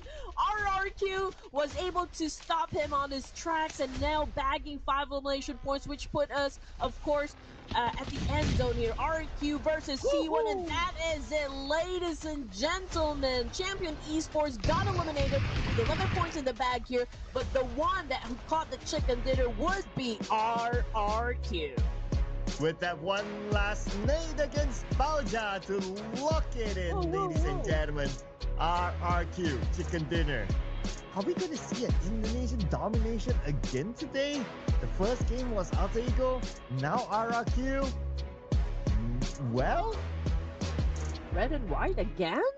On the board? Come on, guys. Let's go. Who's gonna challenge the Indonesian teams for the chicken dinner? I mean, yesterday was all about Indo Pride. So do you think for the last day of the playoffs, it is still going to be Indonesia at top? Ooh, I can imagine. I can imagine now. In the chat, a lot of red and white hearts flying there. Now that RRQ has got this chicken dinner, we'll keep an eye on that. We'll keep an eye on that. But what a run it is for RRQ. They actually came in from the right side of the circle. Not that many teams there. There were a few of them that they needed to manage. I believe it was BTR the moment they crossed the road. And then they met with Telkom DJ Alliance. And then we see them in this final moment. Not the most amount of eliminations, 6 in total. But a chicken dinner is still a chicken dinner. 16 points for RRQ. Exactly. And RQ, they come as no surprise. One of the staple names as well in the Ruthless community. And I'm so excited to see, the combination of this roster. I mean, we've always known that Norpeco is kind of also one of the best fraggers there is. La Par as well. I mean, this guy also has a big reputation in the competitive scene, even Hans for you. So I'm interested to see how they're going to be performing in the official tournaments. Will they have a shot now when it comes to like international stages? Yeah, that will be something that we want to see, right? Because RRQ, one of those teams that to me is a very good team, but still have yet to lift a major trophy yet. So waiting for that to happen for RRQ. Of course, the professional season will be starting in a couple of weeks. So stay tuned to the official announcement from PUBG Mobile Esports. As for the teams to watch, okay, because RRQ only managed to net 6 eliminations. So I guess in totality, points collected, Champions Esports, they got more. So that's why they are placed on the first left side of this row. And followed by Talent in here as well, together with BTR. So out of 4, 3 of them from Indonesia. Again, is this a sign that we're going to see an Indonesian domination again? Perhaps. I mean, judging by what is currently happening in all the matches that we've played so far, I mean, Indonesia's really stepping up right now. And as for Champions Esports, I just feel like they need to hold on to this kind of gameplay, to this kind of energy. Hopefully, they can sustain it up until, of course, the last matches that they have for this evening. And there will be no doubt that they can secure the golden ticket to proceed to the grand finals. As for the head-to-head here, obviously BYF has a little bit of an advantage compared to Atomic here, even with the elimination points. So, but I mean, like, but still, Atomic is one of the players that kind of had an impressive run yesterday. So does this guy. I mean, 4 elimination points right now. The MVP for this round, none other than Kino, coming from Champions Esports with 1,107 damage output. Yeah, that's a lot of damage for only 4 eliminations. That is a lot. That's how much work this guy put in here to be the MVP. And also to note that yesterday, Champions Esports, they scored a chicken dinner. Today, they're scoring another one. They're starting to show some level of consistency. Besides Kino, we have YBF, your best friend, with 4 eliminations as well, followed by Tony K, also 4. And then we have Joker that came in with a very entertaining ending at the San Martin with 3 eliminations. Exactly. And I feel like all those 3 eliminations came from fourth thrives, if I'm not mistaken. But yeah, I did an amazing job, It was just so unfortunate that Arena wasn't able to really move forward, I think they got stuck, both of them, fourth thrives and Arena, just because of the fact that they couldn't let go of the fight, right? Couldn't let go of those points. So they prioritized actually getting into fight rather than really getting into the safe zone, which is understandable, but yeah, I mean, like, hopefully it could be a different thing in the next match. But anyway, again, match leaderboard 17 points for Champions Esports. We got RQ coming in at second with 16, 11, of course, for the third placer. But when it comes to the stats here for the match, it's 177 throwables used in the game. I still think that this is pretty average. 310 longest elimination distance was set up by K-Look of Celtron Digital Alliance, and for the airdrops that got looted, we have a total of 2. With the fact that we have 58 total eliminations, that means there are a few players who gave themselves up to the blue, or went down to the blue, that is. Overall chart. Okay, page 1. Now, these are the teams that you don't really need to worry about them. But one highlight we gotta give is to Champions Esports. Welcome to page number 1, rising from page number 2 by 3 notches to be here with 148 points. Now, they played 2 games back to back. They will be taking a break in the following round. So let's see if they will still be here after our first half of the group rotations are done. Other than that, fourth rise, of course, still that one team who has not scored the chicken dinner on page 1. So they're still looking for that one. And we've already said this, the Champions Esports might be the dark horse in the playoffs, I mean, it was a struggle, but then again, they worked so hard, to be part of the first page here. They moved 3 ranks, which is outstanding. And if you're going to really pay close attention onto the first page, we do have 3 Indonesian teams that are part of the first page. And on page 2, we have more of them. And RRQ, 125 points. Is this enough? That depends on how many points are on page number 3. But now the minimum benchmark is the Xavier, 106. So they didn't play the previous round. They didn't score anything for round 1, so their points never changed. Boom Esports is still the team at number 17, 103. Now, some of the other movers here. GLU squad moved 3 notches, 87. Okay, still in contention, I would say. They have 2 more games to go because they're done with 2. So their last 2 games, they have to score big. Yep. But this is such a great improvement for GLU. And all I can say is that, for Tribe Aeromacey, yes, they're still at the top 16, but then again, they're not, say, safe, so they cannot be too comfortable. I mean, it was a bad run in the match. They had an early elimination rather, going up against BTR. So again, they have to pick up the pacer. They need to do something big, to remain in the top 16. But anyway, more of that action, ladies and gents, the moment that we come back. So please don't go away. Stay tuned.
Welcome back, ladies and gents, to Rootless Invitational Showdown Season 10, the highly anticipated off-season tournament in all the communities. So welcome back. My name is Red Queen, together with Sir Cloud. We are still your casters for this show. When you say season 10 and you lift your hands up, and then it's all of a sudden, I'm reminded, today's a Saturday. Saturday Night Fever, people. Yeah, well, disclaimer, it's been a while since I have been to doing those activities. Just say it. What activities are we talking about? Huh? Oh, you put your hands up, in the air. Oh, yeah. I mean, it's a great thing that you guys are spending your weekend with us. Well, not really with us, but perhaps to see your favorite teams. Okay, we're not bothered at all. But anyway, yeah, just kidding, ladies and gents. Again, this is already match number 33. Can you imagine? Match number 33 in E Wrangle. And I'm already thinking, man, I haven't scored any point just yet when it comes to my prediction. What is happening? I don't know. Who should I pick? Maybe you should go first, Sir Cloud. Oh man, who would it be? Uh, okay. Uh, I'll try to aim for teams like on page 3 just to make it more dramatic, right? Yeah. Okay. Production is going for the very safe option of Oh, DRS. man. Okay. So earlier I picked Nobar. Okay, they need the points. I'll pick another team that needs points. Let's bring on Sem9. Hmm. Okay. If you're going for Sem9, then I'm gonna go with Boom. Boom, boom, boom. Let's Boom, go. boom, boom. Okay, yeah, they need points too. I mean, they're so close, right? You know what? We've been looking at Boom, like knocking on the door for like who knows how many rounds now. It's like, we're at the door, like, where's my keys? You know, they're like fumbling their pockets, they're checking their bags, they're asking their friends, hey, did you hold the key to the door? Like, It's no, true, it's true. check your socks, check your shoes. I don't know, check underneath your wig or something. I feel like there's really no problem with Boom Esports in terms of like challenging up the teams and getting some elimination points done, but I feel like they're having problem with placement points. Aggression, no problem, but placement points, they find it hard to survive, you know, and get themselves to be part of the late stages. So maybe, just maybe, it could be a different thing for Boom Esports here in Erangel. I mean, they're so close, just like what you said, right? And man, we're just really waiting for them to have that explosive match, and perhaps that could happen right now. Again, they're so close. I don't know what they need to do to be able to pull up a great win. Or maybe that's part of the plan. Maybe. And then they'll see, and then they'll say, "See you in the finals." You know, we still have rounds to be fair. We still have rounds to be fair. So let's see if that will happen in this round itself. Heading back into Erangel here. It's match 33. Wow, 33 rounds we have played. Or we have seen a lot of matches here throughout the playoffs. Okay, flight path wise, we're gonna see it start from the north side, from Kameshki, down to the northern side of Primorsk. So some teams that would like to drop into, say, Milta or maybe even Novo will need to grab a vehicle in between. Oh, but look at this. I see early fights. Really? This, oh my gosh, are they even down on the ground? I feel like Oh, everyone is no. still in the, you know, like holding on to their parachutes. Okay, let's see. I can see a couple of players already down on the ground here from Tribe and Claw. Yes, okay, so they're the ones really having an exchange here. So we've got one of them at the rooftop, okay, scoring some points. Tribe Aramacy now has a total of 3, okay, 2 points in the bag. And Trapper Missy, okay, looking to collect their third. And they will with the one knock. Whoa. Okay. To be fair to Tricks, okay, he's saving bullets. Or maybe he's not. He just wants to stab him. Going for the brutal kill. Okay. Well, anyway, yeah, this is not looking too good for the side of Claw. At this point, again, you know, they're still at the bottom here. Playing for experience. Okay, he did spot Rig, but then if he fires up his gun, then that compromises his location right now. So I feel like he's not gonna step away. He's definitely not gonna back down. He is gonna face the music. Of course, Tribe Aramacy challenging him up, and of course, in a mission to put him down. And this is the first time I'm seeing Kental for Claw Slayers. And fun fact, Kental is translated as tough. Yeah, in Bahasa. Yeah, and we share the same language for that word. So yeah, that's a bit of a fun fact for everyone. But let's see who will win this fun fights between DRS and Vampires. But just yeah, still focused on fun fight. But now we have Kental 4v1. Jump onto him and Claw Esports out.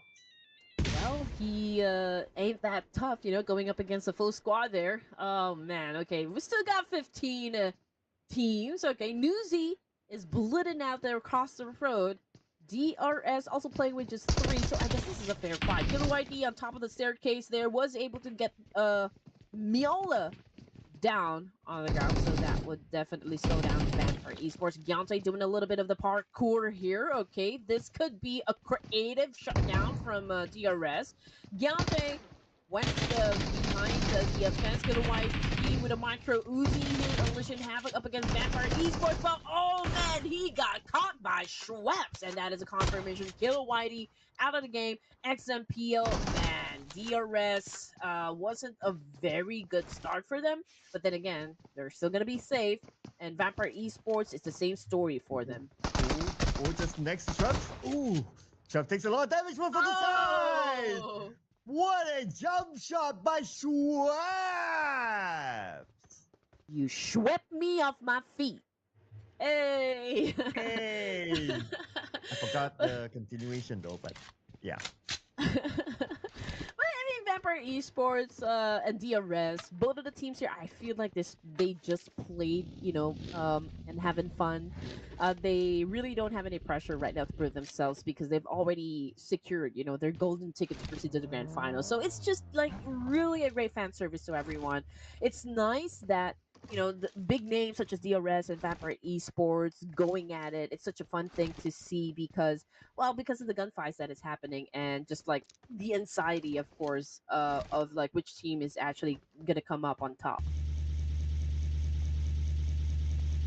Yeah. And that, and also, of course, our big theme today is whether we'll see Cinderella stories.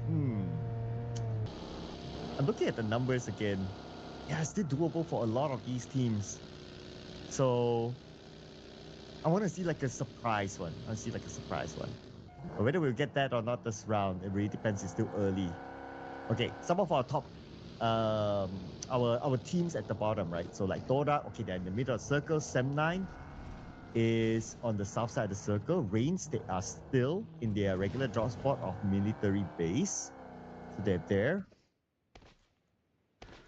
Yes, if any fight were to happen first, it might be Dora, since in the middle, they're next to Boom, and Boom can choose to fight them there.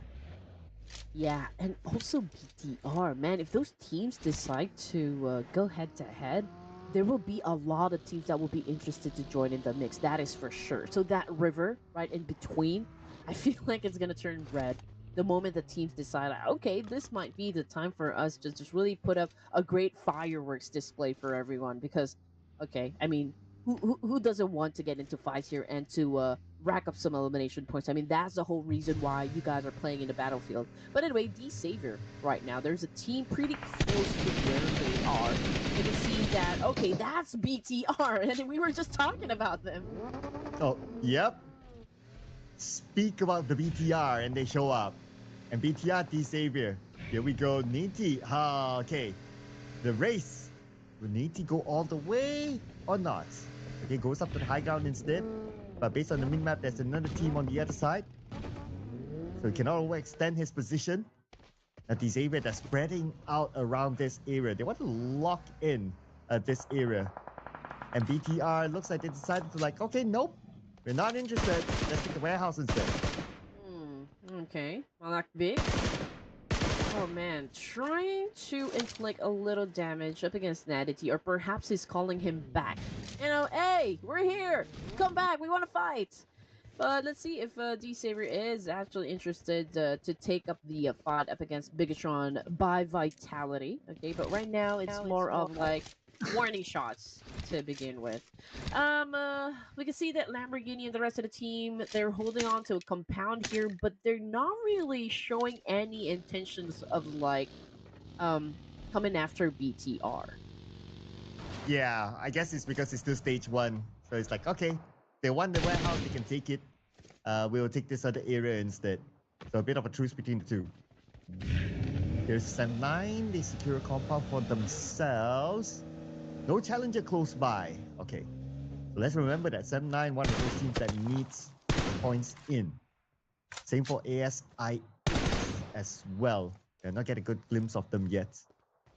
But this standoff is just going to be here. I mean, as long as the circle is still here and neither team needs to move, they would just look at each other like that. But, wait. Lapa from RRQ gets a knock onto Satar. Man, I feel like this is going to be a ripple effect, to be honest, because there's a lot of teams really smack down there in the middle.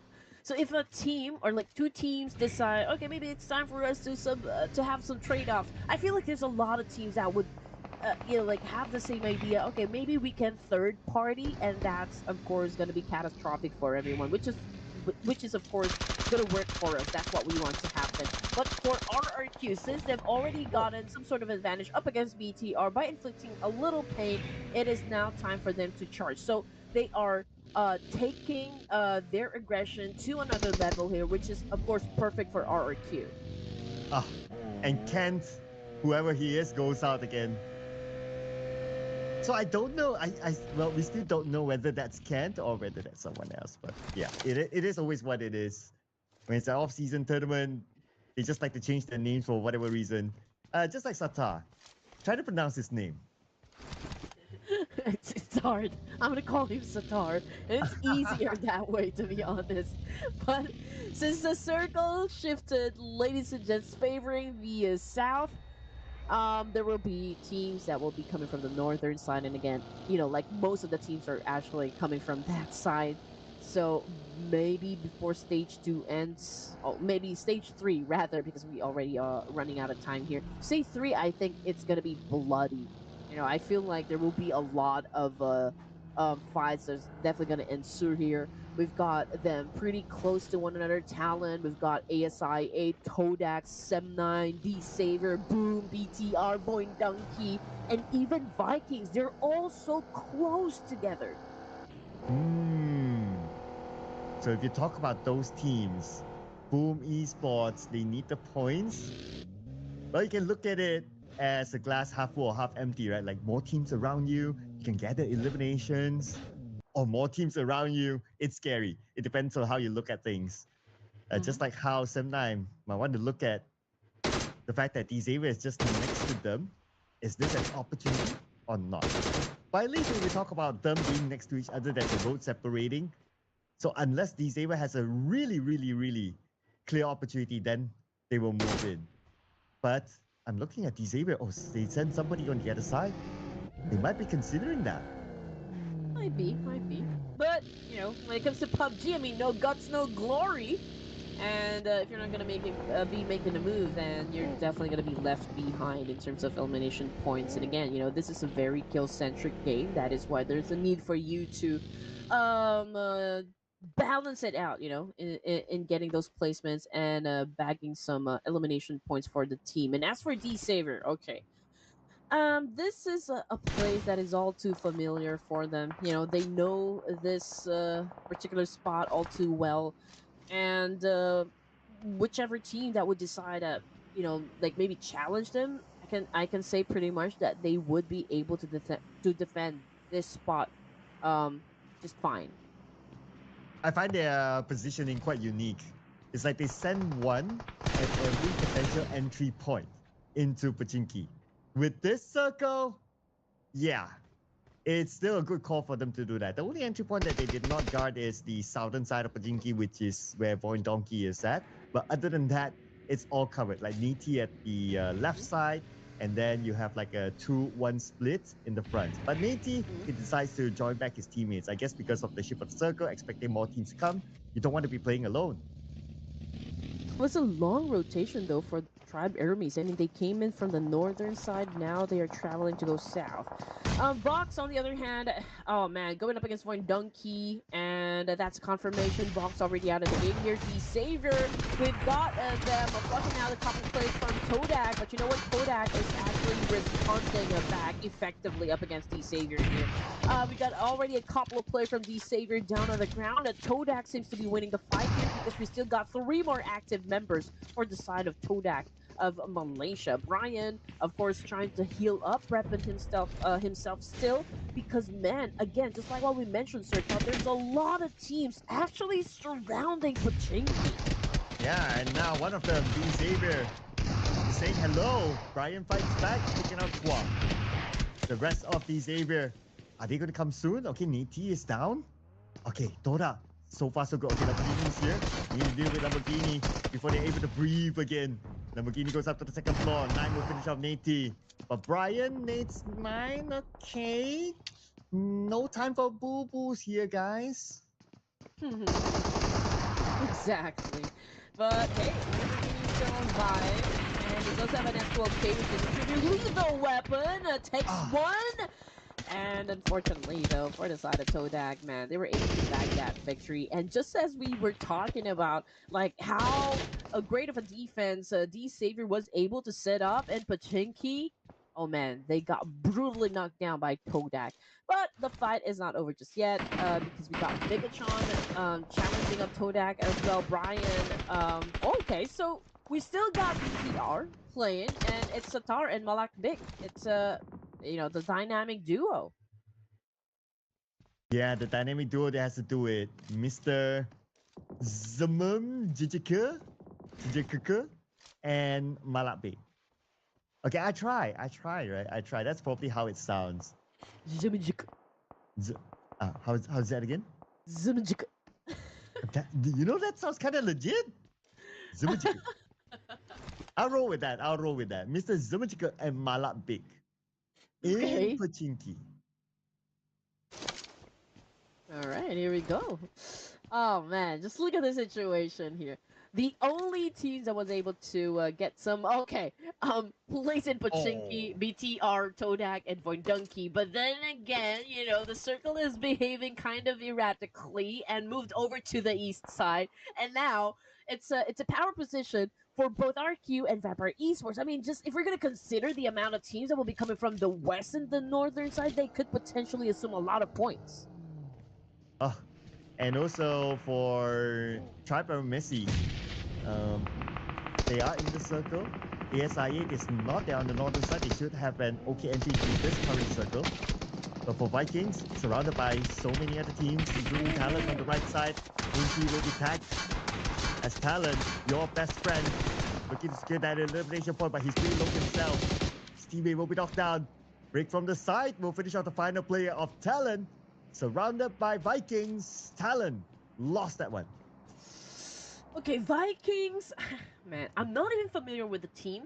Probably they're one of the like the young guns in the community of Vietnam. But I know one T, and it seems to me like Vikings. They're pretty strong and confident team. I can say they even bag a chicken dinner here in the playoffs. So the fact that they belong in the top 16 here quite easily, I can say, it wasn't really that hard for Vikings to secure a golden ticket in the grand finals. Man, there's potential right there that I'm interested and I'm curious, to be honest. But anyway, getting back to ASI 8, they're still on the third page and they might go up against World Esports. So both of the teams here not safe in the leaderboard. So it's going to be an interesting fight. Well, we'll talk about the Vikings in a little bit more because right now we'll focus on 7-9 experience charges in. DBS gameplay, get a bit of help from Sexy, will get that knock. Now Brick is the one in trouble. 10% of help, Sexy sprays him down with his M4. Second time around, can he get Brick? And Brick, he breaks away to safety.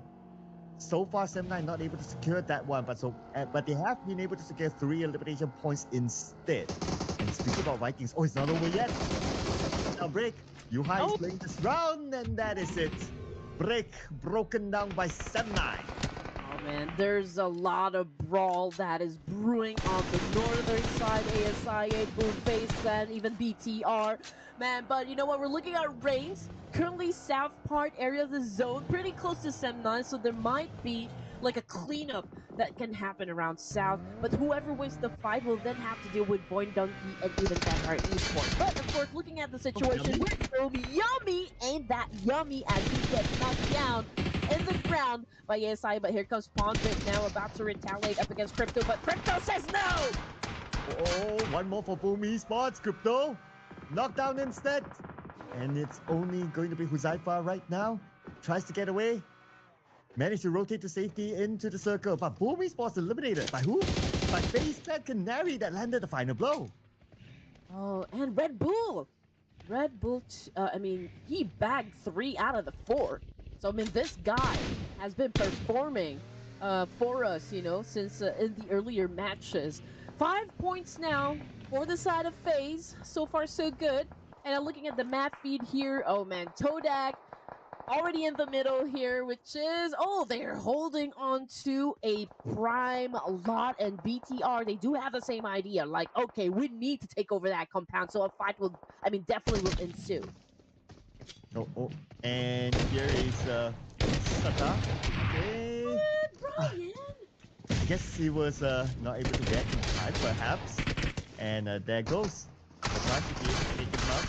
And there is Refuse right now on screen. The moment we see him, he gets taken out. But Baron from the side helps to seek revenge. But now they charge out the Baron, and Zul, it's his turn right now. And Zul will be the one to save the rest of his other teammates. Okay, the fact that Race Esports Oh. still a complete squad here. Oh, but Vexy's not gonna let that happen. Flicker would that show. Oh man, my man is doing extremely great here. He was able to inflict a lot of pain up against Zach. Here comes the attack now with an SDK, and Joe was still able to defend the whole team. But it's just too bad he won't be able to save two of them. And he has to leave top behind as well. If that charging by GLU squad did not happen, then all four of them might be saved. But because that happened, he didn't have the time and space. Now he has to play all alone. And Tribe Aramacy, okay, it's a great thing to see that they've managed to get into stage 5 with a complete squad in a strong position as well, since they do have a compound here down south, so they do have something to protect themselves with. But Vampires already on their way here to kind of challenge them up for that spot. But coming off the kill feed, it's RRQ losing some members, and also ASI8. Man, Tony K doing extremely well up against Jol, but Jol still manages to put him down. Man, this guy must have the garlic to kill the vampires. Wow. The garlic to kill the vampires. Oh, yeah. And maybe with a silver steak as well. Wooden steak? Like silver works for the wolf, right? For the wolves. Oh, really? Oh, yeah. I guess for the vampires, it's a wooden stick. A wooden stick, that's right. Yeah, I forgot. Yeah. So yes, the wooden stick did work, but now he's going up against the tribes. But as a tribe, you have a lot of people. I guess just a bit too much for him. And okay, kind of did a quick run and gun up against vampires there. Or okay, it's not vampires, it's Reigns. Okay, he was the one who shut down Joel. Hands for you! Oh man, Canary made a pancake of him. I mean, he just tried to run him over, but FaZe, oh man, Canary's not stopping at all. Okay, Oxygen, trying to, of course, defend themselves up against FaZe, but unfortunately, Lapard caught a nade coming from AST, not even FaZe. They're still driving around, trying to get Genforce. And not able to knock him down. Genforce fights back to knock down Red Bull. One more to go. Canary still driving. Jewish on the other side, not involved at all. And Genforce? Okay, Canary stops behind that tree. Genforce switches to a nade. Can land this one nade. It could be a buy one, free one. But Canary force him out with a molly. And he will drive off into not the sunset yet. He has to heal up, but Chopper will not give him that opportunity. Where are you going? Where are you going? Says Chopper. But anyway, 3 teams remaining, and this could be a Tribe Era Macy chicken dinner just because of the fact that, they do have that momentum in FaZe currently coming from the northern side. So, okay, so Todak might be the first team to get eliminated just because we're only looking at Real here, repping up the team. And again, it's going to be FaZe because we already know that they're a little bit famished. They have been denied a lot of chicken dinners in the game. And Tribe Aramacy, it's the same for them. So who's gonna eat? Who's gonna eat in the buffet of chicken dinners? Could be Tribe Aramacy, FaZe Clan, or maybe a surprise from Soda. See multiple solo chicken dinners. Could it be one this time? As FaZe Clan looking down at Tribe Aramacy. That's going to be the focal point. Okay, that's Real from Toda there. And he's just right beside Rick. But Rick probably doesn't know that he's there. He's focused. onto Face Clan right now as Oh man, oh Sayo man. goes to save Venom. Oh man, here we go. Okay. Okay, here Oh, comes Canary. some hard chaser cloud. Canary with a massive spray, and Zaya was able to take Venom on top of the hood there. I don't know how he does it, but hey, it's working out. Well, I mean, these tricks are something that you guys can learn at home, ladies and gentlemen. That's a very useful trick, not gonna lie. Um, well, it worked out, and they should be back as a 4. Interesting, interesting. Nevertheless, now looking at the map and positioning, FaZe Clan, they have control of the circle now. They do. Oh, they're evenly spread out, and of course, they would love to apply a lot of pressure, not just up against Tribe Air Macy, but really get coming from Todak. But he's not moving a muscle here, so I'm not even sure if both FaZe and Tribe Air Macy even aware of the fact that he's there. But anyway, Real holding on to a nade here. He might shut down Rig. And Rig, the fact that he hid behind a tree, so I feel like he knows that someone is actually there inside the compound, or the house rather. Perhaps they saw the vehicle. That's why. Oh! He was ready for it. Immediately one nade to knock down 2 players from Tribe Air Messi as Real tries to fight back. But the jump shot came in by Tribe Air Messi still. Will not miss his target. But here we go, here we go, here we go. Tribe Arrow Macy, it's crucial. It's crunch time for this team just because of the fact that we got 2 players knocked down on the ground here. They need to reset, and they need to do it fast because FaZe is already smelling the blood and they're getting ready to attack. Here comes Canary. I think it will be the first one in the crime scene, and it's followed by Shopper. But oh, okay. They let Tribe Era Macy to reset. But Canary already cooking up a nade here. Okay, kind of hesitated there for a while. Switched to driving a car. But I don't know, like, why the rest of... Okay, so maybe, just maybe, they're waiting for, like, where the circle will land next. And now there's even much more pressure onto the side of Tribe Airways because they are the ones outside of the zone. Yeah, so they have no choice. It's a straight up fight for them to get into the circle. And FaZe Clan, they know that they have absolute control right now, including the terrain. It does favor them as well. And now with the zone starting to close, Tribe Messi, where are you going to go? They're going to pick their side right now. They need to focus onto one side, clear one side to come into the circle. And looks like they managed to breach in from the top. Okay, Trix. Oh man, that was a long spray. But Rig, oh man, got knocked down by Dewey. Here comes Venom as well on the ground by Red Bull. So it seems like FaZe does have the opportunity to score the chicken in Erangel, and that is it, ladies and gents. I mean, Joey with a vehicle stunt there, FaZe Clan getting the work done. FaZe up, ladies and gentlemen. With a rampage towards the end, FaZe Clan 3.0 scores this chicken dinner. What a ending it was. Very, very clean, very, very tactical, very well planned out by FaZe Clan. They could have crashed into that compound when after the fight with Real from Toda. But then again, they chose not to. Instead, they positioned themselves in the circle, and then they made sure they had the best position possible. While their opponents from Tribe Messi are still on the outside of the circle, unnecessary pressure because of the blue. That's how they overcame their opponent. Yeah, I mean, they really waited. They were patient. You know, they kind of hesitated. I was wondering, I was curious, okay, why is FaZe Clan not attacking Tribe Aerobase just yet? And when I saw the circle actually shifted, then it made sense, like, okay, so FaZe, they really wanted to dictate the tempo of the match here, or that specific round, and so like they let Tribe Aerobase be the one to step inside the zone. So again, just like what you said, Circle, there's a lot of pressure onto the side of Tribe Aerobase, and I guess that one of the considerations and contributing factor to their chicken dinner would be luck. That, and also, well, how they kind of read the area, right? Things might be a bit different if Tribe Messi just forget about Real. Well, not totally forget, like, okay, they're aware about Real, but they focus onto FaZe Clan instead. Yeah, and then maybe they try to get better positions in the Hmm. circle instead of trying to go for that one player on the outside. Okay, Yeah. but to be fair to them, maybe they thought that like FaZe Clan is in that building instead. Because yeah, obviously from our view we get to see everything, but from the players' view, they probably don't know who's who and where's where. So they kind of like, okay, we saw that vehicle, let's just go for that, just to find out it's only one player. And then the rest of FaZe Clan is on the other side.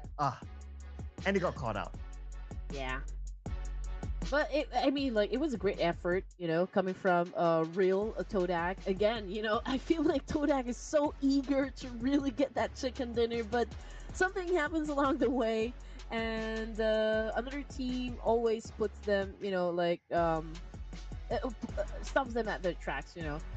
But anyway, we still got some more matches to come through for today, so there's still a chance, for other teams here to just really step up their gameplay. Tribe Error Macy, I feel like this is such a huge improvement for them. It took them a while to even find that consistency going down and the rhythm, down for them. So it's a great improvement, for Tribe Error Macy all in all. But speaking of like having someone go head to head, Joel and Schweppes of Vampire Esports, it got elimination points favoring Joel. Damage output though goes to Schweppes. But team contribution is just a 5 point difference here. But I can say that Schweppes has a little advantage just because of the fact that he did put out more damage onto other players. Well, but the one that put out the most damage among them all is our MVP this time. Red Bull, the latest addition to FaZe Clan. 6 eliminations, 849 damage. We used 3 utilities in this round. Not that much, but it doesn't matter. However you do it, as long as you're able to secure the elimination points in for the team and also the chicken dinner, obviously, and that's good enough. So Red Bull, congratulations for that. Besides him, of course, we still gotta have Joel and Schweppes who had an amazing round. Both of them had their individual highlights here in this round. And also Real, the last surviving member for Dora. Mm-hmm. Yeah. Again, this guy just repping up Todak here. And we were talking about Todak a while ago, Sir Cloud, and how some of their matches yesterday were actually great just because of the fact that they were able to get to the latter stages of the game, but still denied uh to the chicken dinner a lot of times. So hopefully they can still continue on playing at the kind of energy, because they're definitely going to need it now that we are about to wrap things up, of course, for the last day of the playoffs. Some of the teams will just play their last 2 matches, and even some of the teams might be playing their last, but hey, anything can still happen. But as for FaZe, man, that is a solid win with 23 points in the leaderboard. And Boom Sports still 0. So the keys are still yet to be found for them to be in the top 16. Oh well, we'll look at the gap later on. Now this round, only 119 throwables used, and a team is still able to get that airdrop somewhere. With 59 total eliminations, somebody went out to the zone, or at least that one player went out to the zone. So that's that for those stats. Page 1 stats. BTR. Woo! Now they are number 2. They share the same amount of points as Hora Esports, but the tiebreaker is the chicken dinner. They scored 3, Hora Esports 2, so they are above Hora Esports for now. And FaZe Clan, with that chicken dinner, they rise up 5 notches, and now we can say hello to them in page 1. Mm-hmm. Yeah, 5 ranks. Imagine. I mean, they started out not really good in the playoffs. I mean, we ended day number 1 with FaZe just setting up 1 point after 4 matches. So it's an amazing journey for FaZe.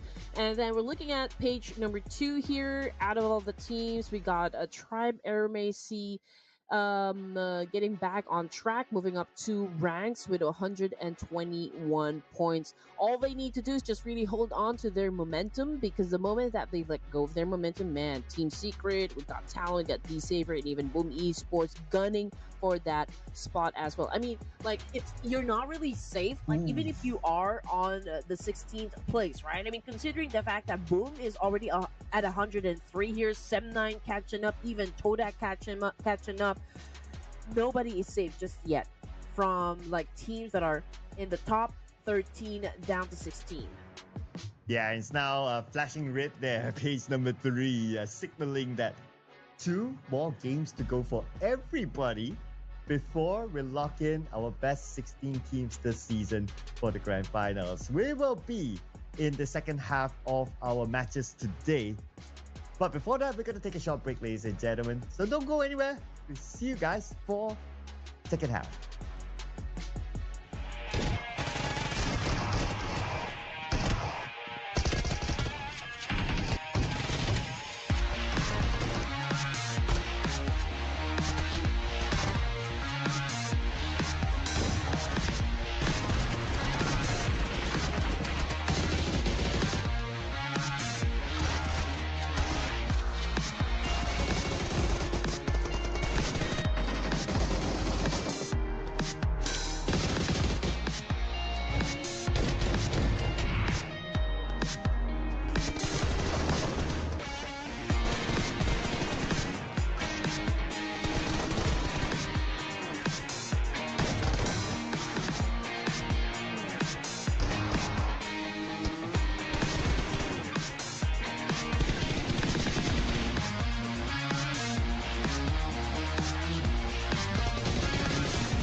Two more games per team.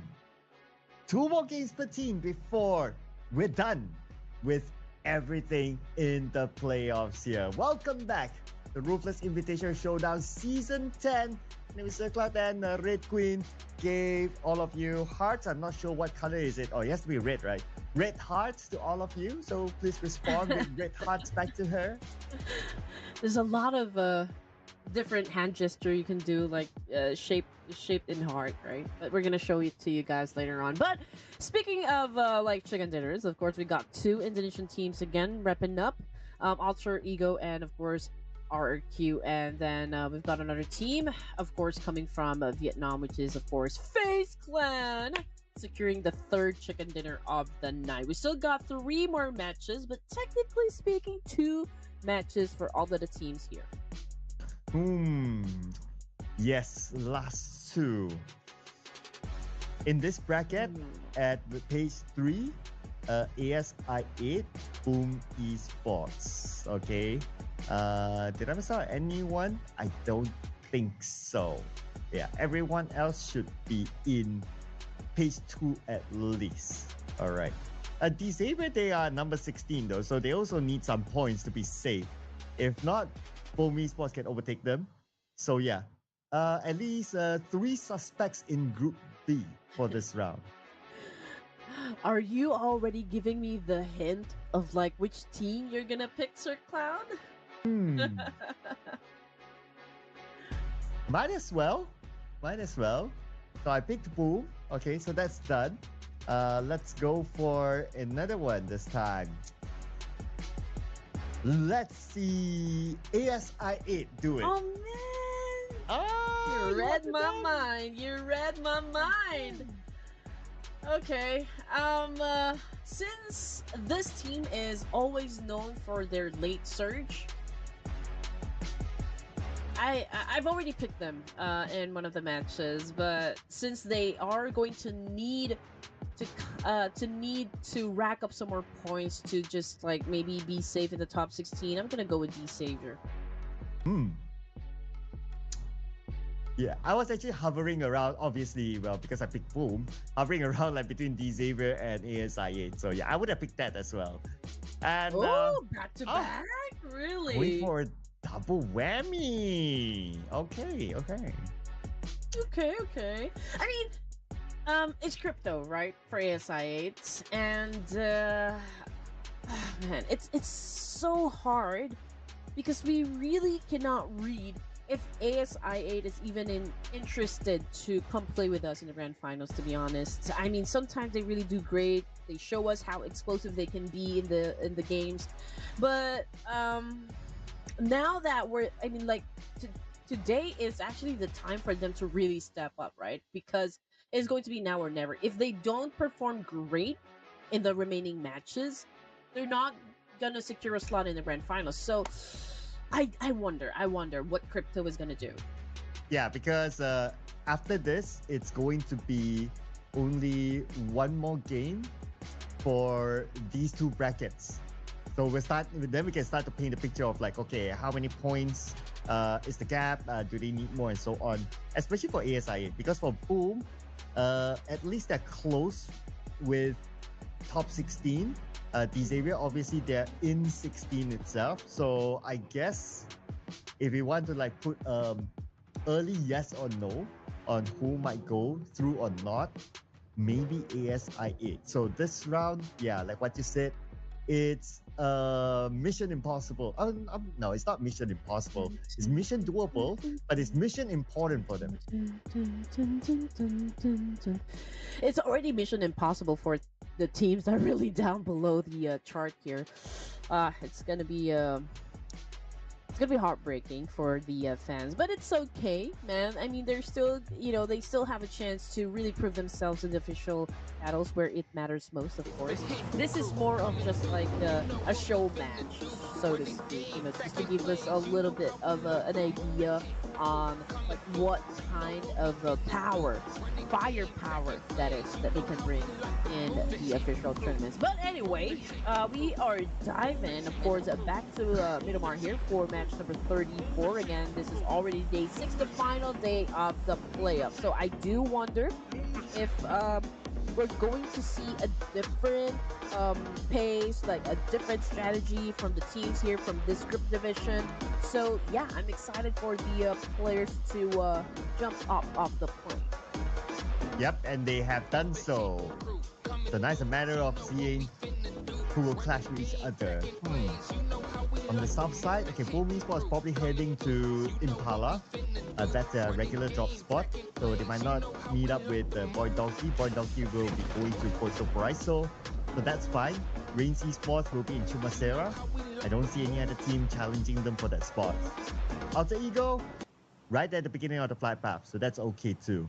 Okay, so maybe on the south we won't see early fights, but we can see if it might happen maybe in some other popular areas like St. Martin, for example.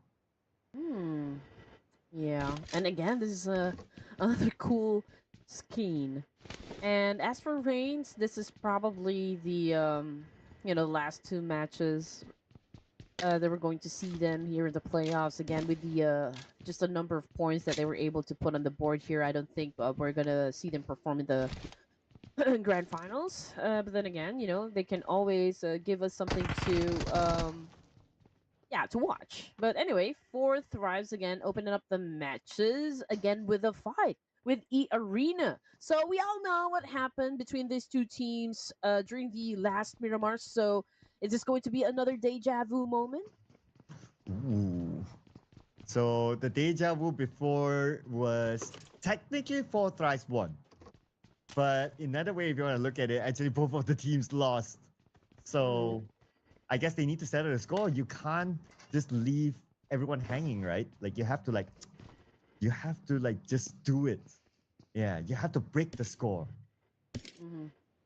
They need to. They need to. So maybe they've learned from their like mistakes, like on how they were able, how they approached the situation for the last Miramar, and we can see that E Arena is a bit more on the aggressive style, going up against Fourth Rise, but it's the same thing. I mean, nobody wants to leave the building, so man, unless one of them gets knocked down, so that would pave the way for either of the team there to go for the crash. But it's a different thing going on for the side of our esports because we've got a couple of players from the Purple Hearts down on the ground here. Sky at the top of this hill, trying to save his teammates.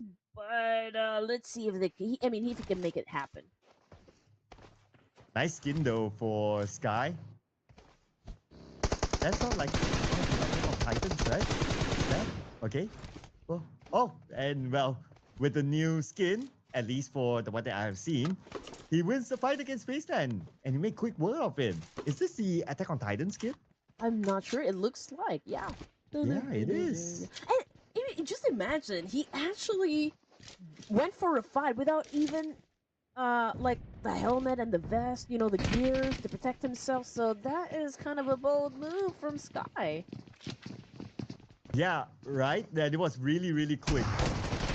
That's how you trust your teammates. But for Thrice, you're going to try to make quick work against E Arena this time. They got one. They will finish 4, 5, 6 off. Two in the other room. HG4, they need to charge. One in each room right now. They focus on the first one. Now they focus on the second one. 3 down for E Arena. One more is Joker. And being the final player, the one and only player, I guess once he's done looting, he would just bail this. Hmm.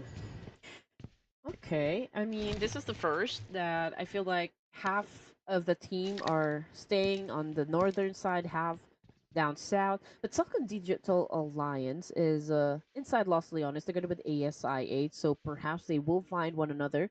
Boom Esports, we got Johan trying to get close in Los Leones, thinking maybe, ooh, this is a great spot to chill for a while. But then again, they could get in between ASI 8 and Von Donkey, who will be coming from the outskirts. Mm. And one of the furthest ones is a GOU squad to come in. So they probably plan to tank stage 1 blue. But back in San Martin, Joker decently stocked up, but he's not really leaving this area. Can he actually leave? He can. He just need to exit behind the building, go out, get a vehicle, and go away. But maybe he wants revenge. He's looking for exit frags from fourth rise.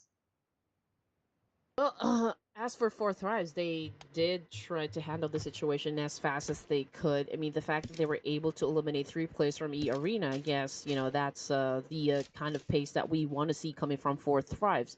But yeah, I think, I mean, as for E Arena, he won't be backing down. I guess. I mean, it's gonna be hard. He knows it. It's gonna be hard for him to get to the last stages of the match because he doesn't have the manpower, doesn't have the firepower as well, doesn't have the teammates. So might as well, get lucky, perhaps going up against Fourth Rise. But Kasim is not having any luck at all up against ASI Esports. Casanova, the fighter, not the lover here in this version.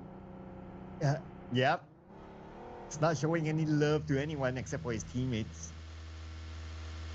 Let's see for Boom Esports as well. Where are they now? Okay, number 17 still. 103. 4 points behind the Xavier. Okay. And then behind them is E Arena with 1 player. So Joker is going to be kind of hard for him to gain more points. Reigns Esports 93. So they are 10 points behind Boom. It's still really tight though. It is. Anyone can get it. Man. And again, like I said, those teams already at the top here, Sir Cloud, they're just really playing for fun here. They don't even need to like carry any weights. This is a chance for them to just really play for fun. I mean, they deserved it. They really had an explosive set of matches, during the first day, second day, and even the third day of the playoffs. So this is probably now the time for them to enjoy the perks, of like having to set up like a huge gap compared to the other teams in the lobby. Yeah, and also like to flex, right? It's like, hey, you remember our points? In the finals, it's like we're walking in. This is the team. But if you think about it as well, right? There's always been this history in multiple leagues that if you're like the number 1 team in a league, in an official league, and then in the grand finals, you walk in as that number 1 team, like you have a target on your back. Like everybody wants to, number 1, learn how you do it. Number 2, they want to try to take you up because you are clearly the top competition. And everyone just really had to get you. Right? I mean, just the number of times that we've played Erangel and Miramar in this competition, everyone already knows I mean, each other's drops, and they are trying to tailor fit, their rotation based on the flight path here. They already know, like, okay, if I go to this area, these are the list of teams that I will have to go through. And they're probably gauging, okay, can our squad defeat this squad? So there's already kind of like a decision making going on, as the teams actually progress through the zones in the match. But Joker is making progress himself. Look at our Noki. And T24, he should be able to pick him up because Joker is pretty busy. Yeah. Another player for Force Rise in the building. Joker will take him out.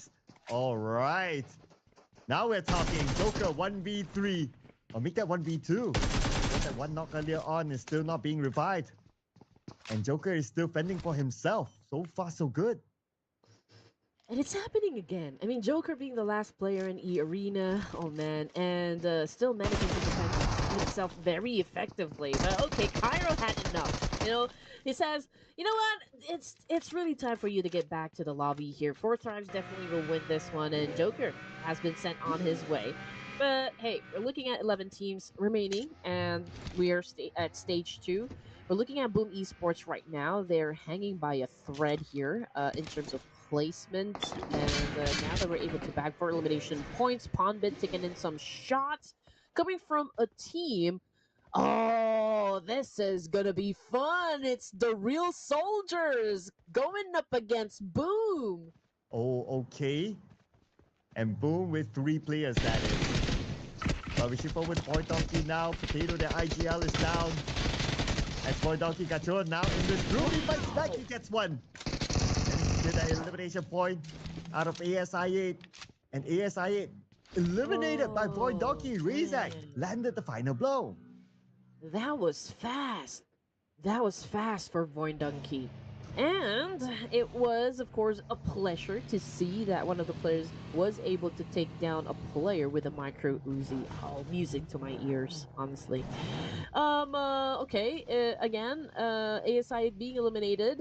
We're already looking at 10 teams remaining here. DRS was able to take over this compound, and now Giante. I don't know what Giante is doing, actually. Maybe trying to test out that flashbang if it's working or not.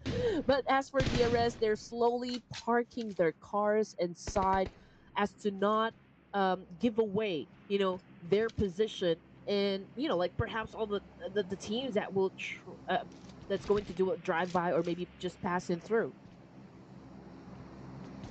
And will there be those teams? That probably also depends on the circle next. And circle shifts down south. Okay, who's in the middle? Reigns Esports. Okay, they need the points. And they have the middle of the circle. Ah, looking nice for Reigns. Who else? Boom Esports from the right. Also coming by.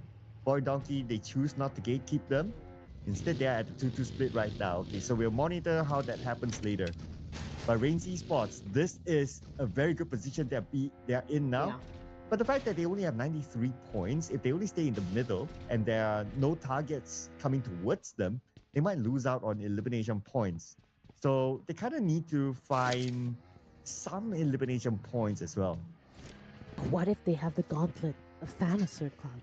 Wow. I mean, imagine if Reigns Esports can actually eliminate all of the players surrounding them. That could be good, right? I mean, that could, of course, catapult them in, like, at top of the leaderboard. Not really at the top of the leaderboards, but maybe just enough, to get into the top 16. But that is, of course, like a huge question mark if that's ever going to happen. But yeah, judging by the situation, they are holding on to a great spot there. Let's see if Boom Esports right now, because they're about to go up against Donkey here. We can see that Pombit's picking up his teammate, and Zeta probably calling to the rest of the team here that, oh man, good shot though coming from Yami. He caught Zeta sleeping, and again, Boom Esports survives yet another clash. Ooh, and now boom, they lock in 5 eliminations. As of now, they are above the Xavier. They pushed the Xavier down. But the Xavier, they are still in the game with the full squad. They have not been activated yet. So we'll see. But as of now, Boom Esports, so far, so good. Yummy. Oh man, okay, so this is gonna be an interesting fight. Going up against Alter Ego Eras, it could be tricky, but then again, Yummy did not even hesitate and just actually opened fire against, Alter Ego Eras, asking them, hey, come back, we need some more points, so please take up this challenge. But yeah, Alter Ego Eras is not expressing any interest at all in picking up that fight. But perhaps, Badru is more interested in challenging up Reigns for stage 3. Oh, Whoa. man! Baron with a mini 14! Accurately done. Wow, M4 versus Mini 14. Well, of course, the Mini 14 will win at that range. Now, Champions Esports. Okay, Kino grabs his buggy, immediately escapes. He just wants that buggy.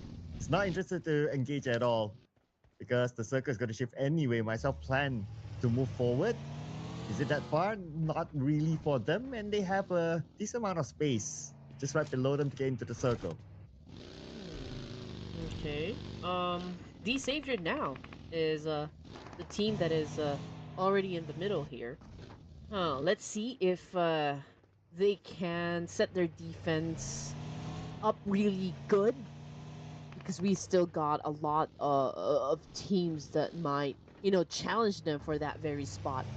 But as for Reigns, okay, they are closer now to the edge of the circle here. Might be Champions Esports that could challenge them later on. But as for Horror Esports, they are at like a portion of Chumacera here. Perhaps they could also go up against GLU Boom right now. Okay, I'm just trying to look for them exactly on the map here. So they are over to the south side, southeast side, close with Alter Ego Eris and Voin Donkey. Yeah, they see DRS though. DRS is their unwanted neighbor. And Lamar tries to tap, even if he gets that knock. Um, it's not easy for them to reach them because of that road in between. Unless they're feeling adventurous, it's like, okay, we get one knock and then we'll rush in. But that's a risky move. But anyway, the knock didn't happen, so it's all right. For DRS, however, they still have that spread on the right side of the circle, probably just to make sure that no other team is around their area. Hmm. Okay. Alter Ego Eras might be doing a late play here since Badger is the only player actually who is inside the zone. And as for the rest of the team, they are driving around, probably just scouting the area, checking if there will be teams that will be coming from behind. So they just really want to make sure everything will go smoothly. We're looking at horror esports at the moment. Again, we've already called this one out that potentially they could have an altercation up against champions esports. The only difference is that horror esports is inside a compound here, so they do have some sort of protection. But as for champions esports, they are out there in the open. So when it comes to like vulnerability, I think champions esports has, of course, the chance, like the best chance to get taken down by another team. For Champions Esports, so far in the overall, they have done enough. 148 points already collected. Shouldn't be too worried about Champions Esports. Maybe their neighbors. Okay, Reigns Esports. That's the target. Reigns Esports, if they get eliminated here, assuming they get eliminated with the current points that they have, uh, then it would depend on how many points is number 16. If Boom or maybe D Xavier scores big, then the last round there might not be enough for Reigns unless they score like super big. Exactly. If they can snap their fingers, then why not? They They need to can follow wipe a out the gauntlet. the gauntlet, right? I mean, like if they can wipe out the entire lobby, then why not, right? Again, okay, here we go. Hora is close with GLU and still champions esports over to the west side. From the north, it's gonna be Four Thrives, probably DRS colliding. But as for Boom, they're still having some sort of face off up against Voin Donkey, but both of the teams, um, they're not expressing any intentions at all on fighting just yet. But for Boom, or for Alter Ego Eris, rather, it's going to be a different story because they are now on attack mode. Coming off the kill feed, it's Noki down on Ooh, the ground. We got Xbox. Hexes from GLU and Cairo taking in some shots from Xbox. Oh, okay. Almost getting Cairo, aka Falak. And now he's stuck right in front of Xbox. Xbox waiting him to show himself. At the same time, T24 got knocked by a member of GLU squad. Okay. Something else is happening elsewhere. Noki will be finished off by Hora Esports, giving Hora Esports the domination. 5 elimination points so far. Now we have them on screen with Baoja coming in from one side. Okay, here we go. This is not gonna do them good. The fact that Sleepy's down and Sky and No Fear is taking care of business from the other side with GLU. This is, of course, an opportunity for Champions Esports to just come in uninvited. But hey, Sky, he says, Sleepy, you're not gonna go out. Don't give up on me, brother. I'm gonna go and pick you up. Okay. Hold my hand. Hold my hand. Don't look into the lights. Oh, but this is interesting though. No fear is in front of Xbox. Oh, Xbox knows. Okay, here comes. He shows himself and no fear. Reacted at the right timing. But he could not get that knock yet because of the backup from Oh! GLU squad. And with that, teamwork makes the dream work. Oh, absolutely. But GLU squad, great execution up against Horror Esports there. Xbox manages to bag a point for himself. But They need to look behind them because DRS is pretty close to where they are. We've got a Balja over here. The close eye up against Xbox. Oh man, is pretty vulnerable. But oh, this opportunity to shut him down. Oh, and from the side, GLU squad. Let's see if they can get something out of this. With Balja tapping away, they know that they're there. At Champions Esports, they also need to think about Hora Esports inside the building. Kino gets Xbox. Okay, here comes DRS onto GLU squad. Man, things are starting to get messy around this area. GLU squad has to say hello to DRS one at the same time. To manage multiple teams here. DRS, the moment they came in, they took out Stickly. And here we go. Xbox still down on the ground here. Delta keeping a close eye up against KF, but KF already cooking up the nade. Delta tried to peek. Delta gets some damage, but yeah, still remains to be strong player here. Hexa's taking in some damage as well, but oh, it was his XMPL that got knocked down by Hexa's top. Even top. Oh man, that's a confirmation from Reigns that top is already out of the game. But GLU squad is not out yet. They try to fight back against DRS. Hora Esports out number 9, 5 eliminations. GLU squad and DRS. Who will take this one back home? DRS 2 players. Here comes Delta spraying into the smoke. But nobody's home. Hexas on the other hand, knocked out by Killer YG. And DRS clearly knows right now they have the man advantage. The smoke is still covering KF. Buying a little bit more time. Morgante is being healed up. And Delta, he does have smoke in hand. Not a regular nade. Delta still dancing with the devil here. Yeah, he's buying time, for the rest of the team to recuperate in this situation. I mean, he's not gonna let, of course, KF even get close to his teammates, and Delta's doing an amazing job so far. And here comes now the other members of DRS, and KF goes out with a nade coming from Killer YT. Oh, did I just hear a ringtone? Yeah. Oh, okay. And that came in like the right timing. Like it sounded like maybe, oh, did ringtone just celebrated them? Okay. Anyway, let's see who will celebrate here between D-Xavier and DRS. Now, D-Xavier, they need the points. They have not scored any elimination points yet. This could be their chance against DRS. So who wants it more? I mean, DRS, they got nothing to lose here. Deontay! Oh man, it's not even the Savior who was able to shut down a player from DRS. That would be Champions Esports. Three-way battle happening at the moment here. Natty, he's the one pretty close with DRS. So let's see what's going to happen. But Champions Esports, I think they're not going to stop here at this point. They do have the opportunity to eliminate Killer YT here. That's why they are applying a lot of pressure. But Natty T, he is not also leaving the fight, even if he's all alone. Yeah, I mean, okay, even if he wants to, right? Like Champions Esports is in front. So, oh, okay. And also Point Donkey on the other side. He's spotted Gacho. That's a very far shot. But a good support for the rest of his other teammates. And here's Levi's on screen. Cooking up his nade. Lamborghini is coming in as well with his own nade.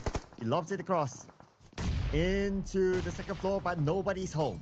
Oh man, confirmation. DRS already out of the game here, but D-Savior right now doing their best to eliminate Void Donkey. They do need the points, so this could be an opportunity for D-Savior, of course, to improve their status in the leaderboards. Gakor pretty low in HP here, just got picked up because, well, obviously Nadity was the one who shot him down, but the fight is not over just yet between these two teams, and Nadity actually is needed by D-Savior to come help, of course, defend this compound up against our top dogs in the playoffs. And Chua just got Razak. Okay, D-Savior. This could be go time for them, but Potato's winning this time. The best of K. Ah, you see Chua. Scott goes down. Not able to secure the elimination point yet, but the rest follow through. Lamborghini currently down on his knees as well. Boy Donkey, they will not go down without a fight. That's why they're the number one team, but the team that needs the points, the team that's desperate for points is D-Savior. Oh my goodness. Okay, I think that Molly's definitely going to buy them time, but Lamborghini still knocked down on the ground here, but Chua already got picked up.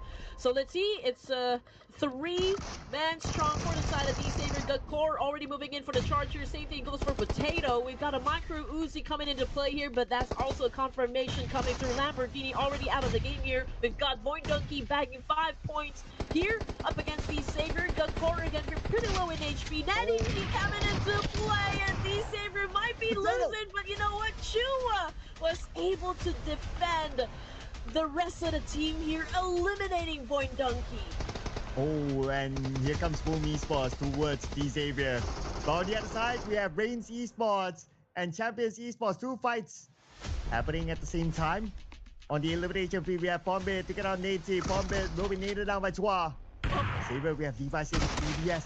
Here he shows himself. The Xavier eliminates Boom Esports. They should shoot themselves above Boom again. Yeah. Oh man, 2 teams that are fighting for the 16th spot. Oh goodness. It's a great resilience being shown by D Savior, to be honest, just because of the fact that, you know, they haven't reset just yet. You know, they haven't recuperated from that exchange with Point Donkey, and Boom Esports getting in there, trying to take that advantage. Oh man, but they were not successful in putting down D Savior. Again, that's a nice play from the Vietnamese team. And now we're looking at the top 3 teams here. Champion Esports, we've got Reigns, we've got D Savior, but you know what? Champions might be the one to bag the chicken dinner here, but of course they cannot be relaxed just because of the fact that, hey, this is still Refus, we've got Baron, we've got Top, we've got Doc here for Reigns. Oh! Whoa, that was a close one. I thought Baron was knocked down. Now, of course, Reigns Esports, they desperately needs the point. Champions Esports, 4 players active against Reigns. But Reigns, they're receiving damage. Is it from D Xavier? Potentially from D Xavier, yes! Oh, man. Knocked down Refus. Okay, so, I mean, Champions Esports obviously getting a little bit of help from D Saber. Okay, so Zhao was able to put down Atomic, though, from Champions, so, let's see what's going to happen. It's an interesting fight. I mean, we've got 3 teams here very eager to score the chicken dinner. I mean, everyone needs the point. We've got Champions. They just really want it to be safe, you know. They want to make sure that whatever happens, you know, their team is gonna make it through the grand finals. But as for Reigns, man, it's gonna be tough because man, they missed a couple of games here in the playoffs, and I'm pretty sure they're gonna need a miracle here to get included in the grand finals. But you know what? D Savior right now putting down Barrett, putting down Riffas. Oh my goodness, D Savior is on a killing streak. Oh, and they really want the top 16 spots. Let's see if they can put the cherry on the top right here by taking home this chicken dinner. Well, of course, the competition is going to be tight. Champions Esports, they have a couple of chicken dinners under their belt as well. And D Xavier, they're looking for theirs. Now, for the final player for Reigns, Zul. This guy could be the kingmaker. And we are heading on to stage 9, so no more circle left. The closest one is still not Zul. He has some space to play with. He can move forward. Unless if champions want to go up that hill. But maybe Zul can still go forward. Maybe. And the fact of the matter is he can potentially score points from both the Savior and Champions. But considering the proximity, I feel like it's more possible with Champions Esports here. But hey, we've seen this kind of play happen, you know, for a lot of times now. Even if a team is down to their last player, it's not gonna stop them at all. Bagging a chicken dinner, but man, you know, threw a nade up against Chua, and Chua just kind of welcomed that nade, open hand, open arms. Well, now make that 3v2v1. Kino probably knows that Zul is still there. That's why he's taking this position. And the zone will continue to close. The one that's being pressured right now is going to be D Xavier. A curse. Okay, with the molly. Lobster on the 90 might force him to move forward. Let's see what's our position. Will he take Champions Esports? They're starting to close the gap. At the same time, they don't want to lose their elevation. The geographical advantage. But look at Levi's. He'll be forced to move forward because of the blue. Oh man, Joel is kind of just like picking the right time here to join in the mix, but he's letting these two teams really damage each other, and that is an advantage, for Reigns because both of the teams are busy dealing with one another here. Natty is trying to charge forward here, popping a lot of smoke here, but Levi's, oh man, huge damage on his part because of that Cut. nade. Oh. Has already knocked down on the ground. Natty tried to respond, but he's pretty Oh. low in HP, and Natty still manages to make it through. Oh Kino. my goodness! Wait, who got It's it? Sean! It's Sean! No! From the back, the surprise, another solo chicken dinner. Oh man, Ruthless Invitational Showdown Season 10, people. Like I said, man, Joel he was just there, not making his presence felt at all, not moving a muscle whatsoever, holding his breath, waiting for Champions Esports and D-Savior to like really go in between, expose themselves, and the moment that he knew that both of the teams are already vulnerable, that's when he actually went in for the kill. And a great timing, coming from Race Esports, securing that chicken dinner. It was probably like a headache, for both champions and D-Savior because they were so close, so close at getting that chicken dinner. But Joel, man, you broke many hearts for this round. Absolutely, absolutely. But as a silver lining, at least the Xavier, they should be back on page 2. Now for Reigns Esports, with the chicken dinner, 4 elimination points collected by them, so that's 14 points. It's still not enough to be on page 2. But because they scored this chicken dinner with this amount of points, their last game will be super important for them. They can still do it. You know what? One of the hearts that got broken would be mine. Just because of the fact that I was so close of getting my point. And Joel was just like, no, Red Queen, not tonight, not tonight. Oh yeah, that's right, that's right. Oh, that was the closest that you've gotten, right? Yeah. Naughty sure. Ah. Oh well, it is what it is. Reigns Esports scores the chicken dinner, still puts himself at the top of the teams to watch list, followed by Champions Esports, and then you have the Xavier, and then you have Boom Esports. Okay, the fact that next to each other here. Now I will be curious to see the overall points later on, like how close they are, because last we checked, they are respectively number 17 and number 16. But before we get to that, we're gonna compare Yummy and Nati. But you know what? It was a great performance, for Natty. If I'm not mistaken, he at least put down 3 players of Champions Esports all by himself during the final zone. It was just really Joel putting the nail in the coffin there for both champions and D-Saver. But as for the MVP, of course, it's Kino. This guy, oh man, playing on another level here, putting up 4 elimination points. We got 1,193 damage output for Kino alone here.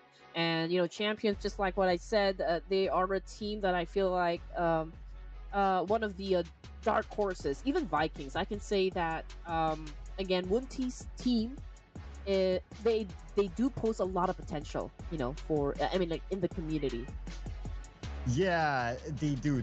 Vikings. Oh yeah, speaking about Vikings, so they actually joined the professional scene last season. Yeah. Ooh.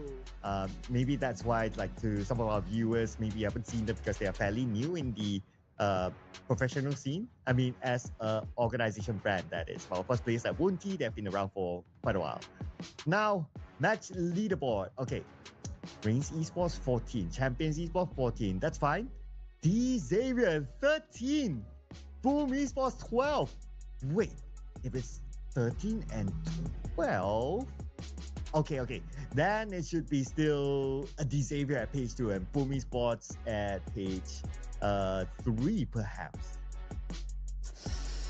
I feel like GLU also kind of moved up at least 1 rank here after this round. And as for ASI, I feel like They moved down. If I'm not mistaken, I'm just trying to do math here based on the numbers that I saw a while ago in the leaderboard. But hey, we have to shine a little spotlight onto Baron here because he was able to get that longest elimination distance, and of course, this is the part that we are waiting for. 191 for Voindonkey here. Hora moving up, and of course, snatching the second place once again from BTR here at 167. We've got Champions Esports still continues to move up ranks here now at number 5. And as for FaZe, okay, they moved down a couple of places here. 156 is still a solid number. Same thing goes for Vampire Esports. But I'm curious. Okay, now second page. Boom.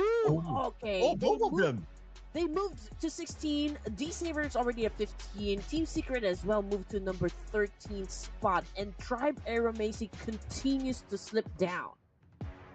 Yeah, and now they are maybe in a dangerous position. Okay, that depends on page 3. Remember, Trapper Messi 1 to 1. Okay, same goes for Team Secret. They share the same amount of points, 121.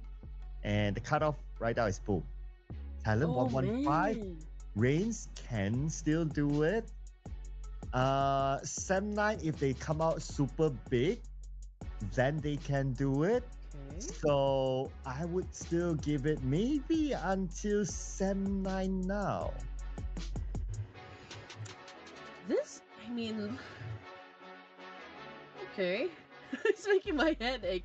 Cannot even believe that Jilly was the one who actually got pushed further down in ASI 8. Is pretty much a non-mover. But Talent Esports, okay, getting ousted. Huh. And Reigns, I mean, like, if they do really well in this, I mean, in their final match, they could be part of the top 16. But anyway, we're gonna think about what is going on in the leaderboard, ladies and gents. Please don't go away. We'll be taking a very short break.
We are down to our final two matches here for the playoffs, ladies and gents. And of course, the battlefield is intense. You know, competition is already getting tight.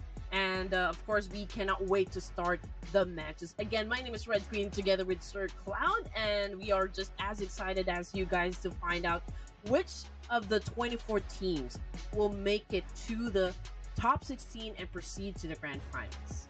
Yes, and 2 games in total, but it is the last game for Group A. So it's going to be super interesting to see and review again whoever's in Group A that could be in the bottom 16. All right, and a bit of recap for you guys of who scored the chicken dinner. We started the day with Alter Ego, followed by RRQ, and then Face Clan, and then Reigns Esport, who desperately needs the chicken dinner. So I'm looking at the list, right? So GLU is part of Group A. Hey, The Arena. Southern Digital Alliance, they're already saved. Champions Esports also saved. Fourth Flags, Horror, Alter Equals. So we think it's just GLU here. And probably E Arena. But as for Group C, okay. RQ, Tribe Remains, Super Drum Vikings, Vampire, Sim9, Talent Esports, and Todak. Huh. Oh, this is hard.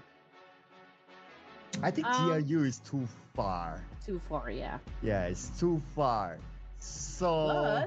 But, Okay. it wouldn't stop them to get the chicken dinner for this round. It's still possible, right? Of course. Are you gonna pick them? Are you gonna pick them? Hey, you're psychoing me, right? You're psychoing me to pick them. Okay. I'll take on your recommendation, quote unquote. Let's bring on GLU squad. Let's go. And then they won. Oh my goodness, I'm just kidding. You know what? I feel like I'm gonna go with Todak. Okay. Locking in Todak. Okay, let's see. Production. Let's go. Who's it gonna be? Oh, come on. Okay. Make it challenging. Come on. I mean, Hora's already saved. Pick another team. Pick a hopeful one. Pick a hopeful one. Today we are as if like today we are saving the Horas for maybe the playoffs, the finals. Okay, talent. Okay. We take number 17. Okay. Cool. Okay. Really forced production to change their pick. We're not Red Queen's fault. bullies. It's her, people. It's her. No, because Hora is already saved. Like, Sky is just really having a grand time, you know, just really maintaining his MVP title there. He still holds, you know, the guy with the most eliminations, like the highest damage. Maybe not with the headshots, but come on. I mean, Horror Esports is already up there. They're untouchable at this point. Yeah, I mean, that's true.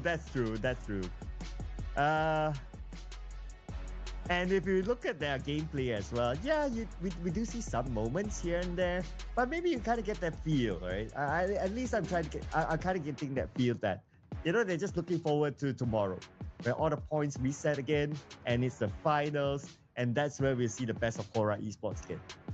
Oh, that is for sure. It's gonna be a clean slate tomorrow for the 16 teams that are gonna be playing in the lobby. So it's gonna be again an interesting fight. We are all together when day one started for the playoffs, and it was like casting for the grand finals. To be honest, everyone was just like, okay, we're gonna play this one aggressively, we're gonna show up for the audience, we're gonna show up for the fans. So I feel like it's gonna be the same thing for day number 1 of the grand finals. Yeah, all the feels resets. Yeah, no bonus points for them, So it all starts back at zero. It's all equal playing ground for everyone. But the difference is that everyone has had a feel of playing with each other. So we might see maybe some surprises later in the final. So stay tuned. That will happen tomorrow, ladies and gentlemen. Let's make Irango happen now. And there goes the music, of course, that we all love. It's getting us hyped up. Again, this is going to be the last E-Wrangle for the playoffs right here. Match number 35, ladies and gents. The OG map. Last OG map. And of course, for most, this is the bread and butter. So I feel like there will be tons of drop clashes that will happen for this E-Wrangle. Yes. The last Erangel as well for the playoff stage, by the way. Oh, okay. I'm seeing talent dropping early. They are going towards military base. Vampire Esports heading towards the same direction. Oh man, this is going to be scary for talent. High risk, high reward. Okay, I mean, like just like what we said earlier, no guts, no glory, right? So yeah, maybe talent is looking to play this one aggressively, but it's gonna be interesting because parallel to them would be the boys of Vampire Esports. We also got, of course, Team Secret, who chose to drop in Novo. But then again, we still need to wait where the initial circle will land. Is it going to be favoring the north, the south, the east, or the west? Yeah, whether it's there or not, or maybe not both. Maybe in the middle this time. Okay, a fairly kind circle, I must say. Okay, just to check back on the south. The military base. So Vampire Esports, they draw further from the military base itself. So they're not going to clash. Okay, so no early encounters there. Anywhere else? Suspects? Here we do Oh, have it. E-Arena. And maybe GLU Squad. Yeah, GLU Squad. They landed first. They have the weapons. oh Oh, man, it's not. Vikings. We got three teams here. Even Vikings is here. Okay, and we got Arena picking up the first weapon here. I think that was Bison, and who? Oh my goodness, with a hatchet in hand, was able to defend himself very well. But here comes Break with a double barrel shotgun. Here comes the attack. Now was able to put one down, and that's a confirmation. He gets two. Now GLU coming into play as well. Oh man, this is the way that we want to see things start off in Erangel. Oh, they want some. And here comes GLU Squad Xbox. Origo and M4. He ran out of bullets just in time, but he got traded back. Tins is still alive, the last player for the Vikings, with his micro Uzi and his trusty pistol. The other two players of E-Arena, they decided not to play. And I believe they are on a horse, so they are riding into the sunset. Okay, coming back here. Only one player left. They should be able to make good work of him unless Tins can pull off a clutch up to the second floor. Managed to pick up a couple of bullets, but he used it at the same time, so it's pretty much the same as before. Okay, we are hearing a lot of micro Uzi being played here, but Wunty, oh man, he got shut down by Stickly, a GLU. Here comes Tins defending himself with a micro Uzi. Here comes the attack though from GLU, and Stickly is just really sticking that nail in the coffin and actually winning the fight. GLU with a massive performance, okay, putting three in the bag, which is a great start for stage one here in Erangel.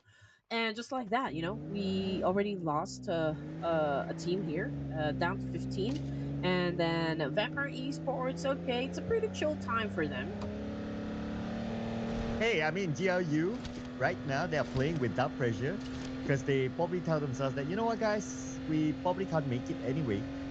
So let's just do whatever. And then bang, 20, 30 eliminations with a chicken dinner. And then all of a sudden you see them in top 16. I mean, I'm just putting my hopes out there. Yeah, crossing my fingers, to be honest. Hex says, oh man. Okay, not good news. Stickly as well. Who was such an, like, better angle here? Was able to put down two in an instant from the side of GLU. Joker is out of reach, I can say. I mean, is probably not with teammates. But anyway, this is still going to be a crucial face-off between GLU and the arena. Xbox is holding on to his shotgun. We got Who cooking up a nade here. 456 is holding a flash bang, if I'm not mistaken. Okay, I Okay. don't think he has any weapons. Uh, yeah, I mean, if you're running with a flashbang, then maybe that's the case. All right. After he lobs this, okay. He does have it. He does have it. Okay, let's go. 2v2. JU Squad E Arena. They've been meeting each other inside of Irango rather often. So let's get the score. Here comes the rush in by NT Hu. 456 Oh! up. And Xbox from behind. He was ready with S12K to take them all out. And look at that picture. Oh man, pretty amazing, pretty amazing. GLU, however, okay, they won the fight, but three other members out, so that is very costly on the side of GLU. But then again, this is their last game, so it's not really going to take a toll, just for the fact that they're not really going to make it to the top 16. Now, Todak, however, okay, they've they were able to set a momentum going on for them since yesterday, but they have a problem with like sustaining it. Like the aggressive play style for them is it kind of fluctuates, to be honest. But okay, they are close with Celcom Digital Alliance, but Cyril, Look taking care of business up against BTR for now. Kent is also knocked down. Okay. Um, Almost every round he becomes the first one to be knocked for whatever reason. Oh well. Celcom DJ Alliance now against Dora. The two Malaysian teams adding with each other. As Adeluk will get one. And Peko trades it back by knocking out Adeluk. And here comes O'Neill. 100% of health left. He takes a bit of damage from the side earlier on. With the S12K, he will not be able to land any shot. He will be gunned down instead by 9. Man, Nine doing an amazing job for the team here. Todak continues to survive up against Seedle.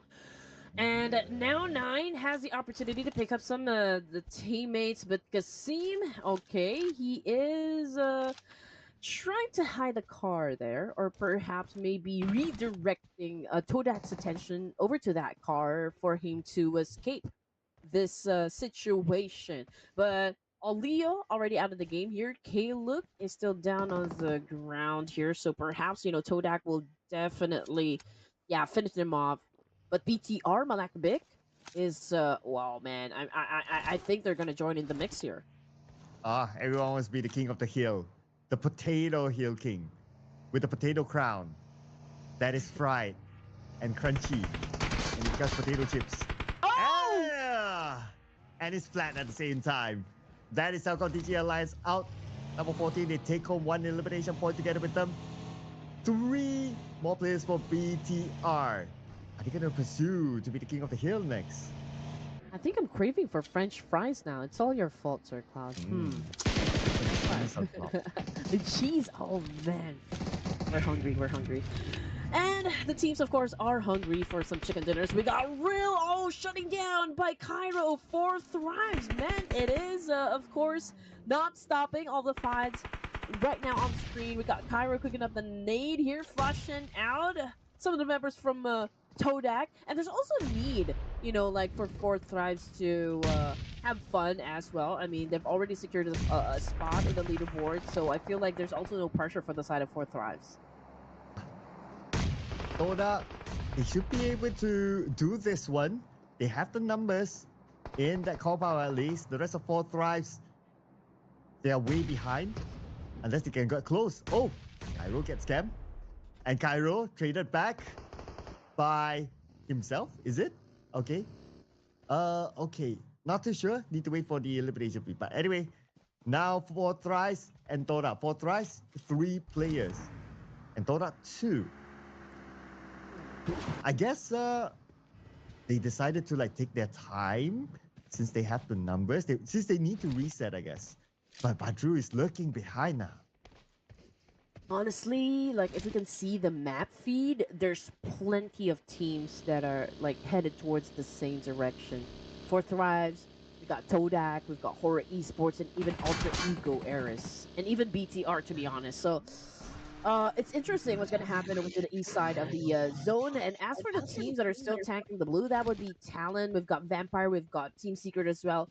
And RRQ that actually came from maybe around farm area. Hmm. When this potato here is not really the center of the circle, it still seems like everyone wants to be the king of the potato hill. Nyla spotted out and taken out immediately by Hora Esports. The one that secures the elimination point is No Fear. No Fear, they see 4 thrives on top of this hill. Okay, it's time to go and rush in. Past the smoke, they see their next target right in front. It's going to be T24. T24 surrounded by vultures. In the name of Hora Esports, they show themselves and T24 goes down. Okay, so Hora obviously is a little bit on the aggro side. The fourth flag is of course still trying to maintain their lead over Ego Ares right now. I think that was Badger. Was that Badger facing the ground? And Nylong again already out of the game here. So 2 casualties now for Alter Ego Ares. And here comes X666 defending himself up against fourth flag. But oh man, fourth times continues to dominate. And for thrives, they have to reset quick. Alter Ego is coming. Alva, he's one of the closest ones. Hora Esports is still there though. And Hora Esports, here we go. Just a crash straight in. No remorse shown at all. The frame will be knocked down. Cairo trying to grab his ground. And No Fear on the other side. Haidami will be the CQC guy. And they will finish off 4 tries just like that. But here comes RRQ as well. Oh my goodness, it's a back and forth trade. And I feel like RQ is also going to join in the mix here just because of the fact that they are seeing the situation and there are a couple of plays from Hora Esports currently not down on the ground here. So they know they have the leverage up against Hora. And Supreme, oh man, already out of the game, courtesy of Hans. And just look at that. Hans also trying to do a massive spray up against Ultra Ego Ares to ask him, stay away if you want to leave. And Lapa will say, stay away from this lobby. They pick up that point, 3 elimination points now for RRQ. They became the king of Potato Hill when the circle is no longer there. Vampire Esports now. Against Talon, Ayok got Schweppes. Schweppes, yeah. Can he still get picked up though? Okay. But we're looking at Sim9 and Triber may see Xbox also within range. But I don't think both of the teams here knows exactly that Xbox is over there. Haidami got shut down by Atomic, and that is it. You know, end of the line for Horror Esports. Again, this is their final round, so we'll see them play tomorrow, day number 1 of the Grand Finals. Now here comes Rick getting knocked down by Trexy. Here, aggressive gameplay coming from Step 9. Trexy holds on to his DBS, but getting shot at by Trick from behind. So again, this is already turning into a bloodbath coming from Step 9 and Tribe Aeromacy. Ooh, Fear and Knock. Now it's Mika and Yuhai. The duo that has to do it. The duo that is for Step 9. But at the same time, Venom. His name. Now Mika, you must finish him off first. Be objective. Finish off your opponents. Now they are clear to pick up their teammates. Oh man, there's really a lot of bullets, you know, being sent towards their direction. And Champions Esports, okay, they are seeing an opportunity here. I mean, it's a great vantage point, I can say.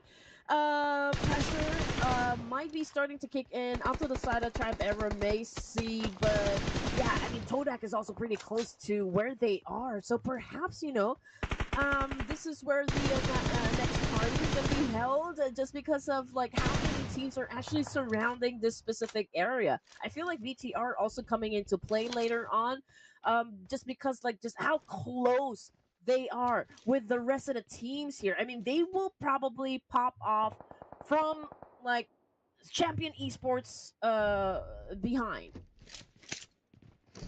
Vampire Esports, they seem to have nobody behind them. Well, there are teams, but they're not going to be a threat for Vampire Esports.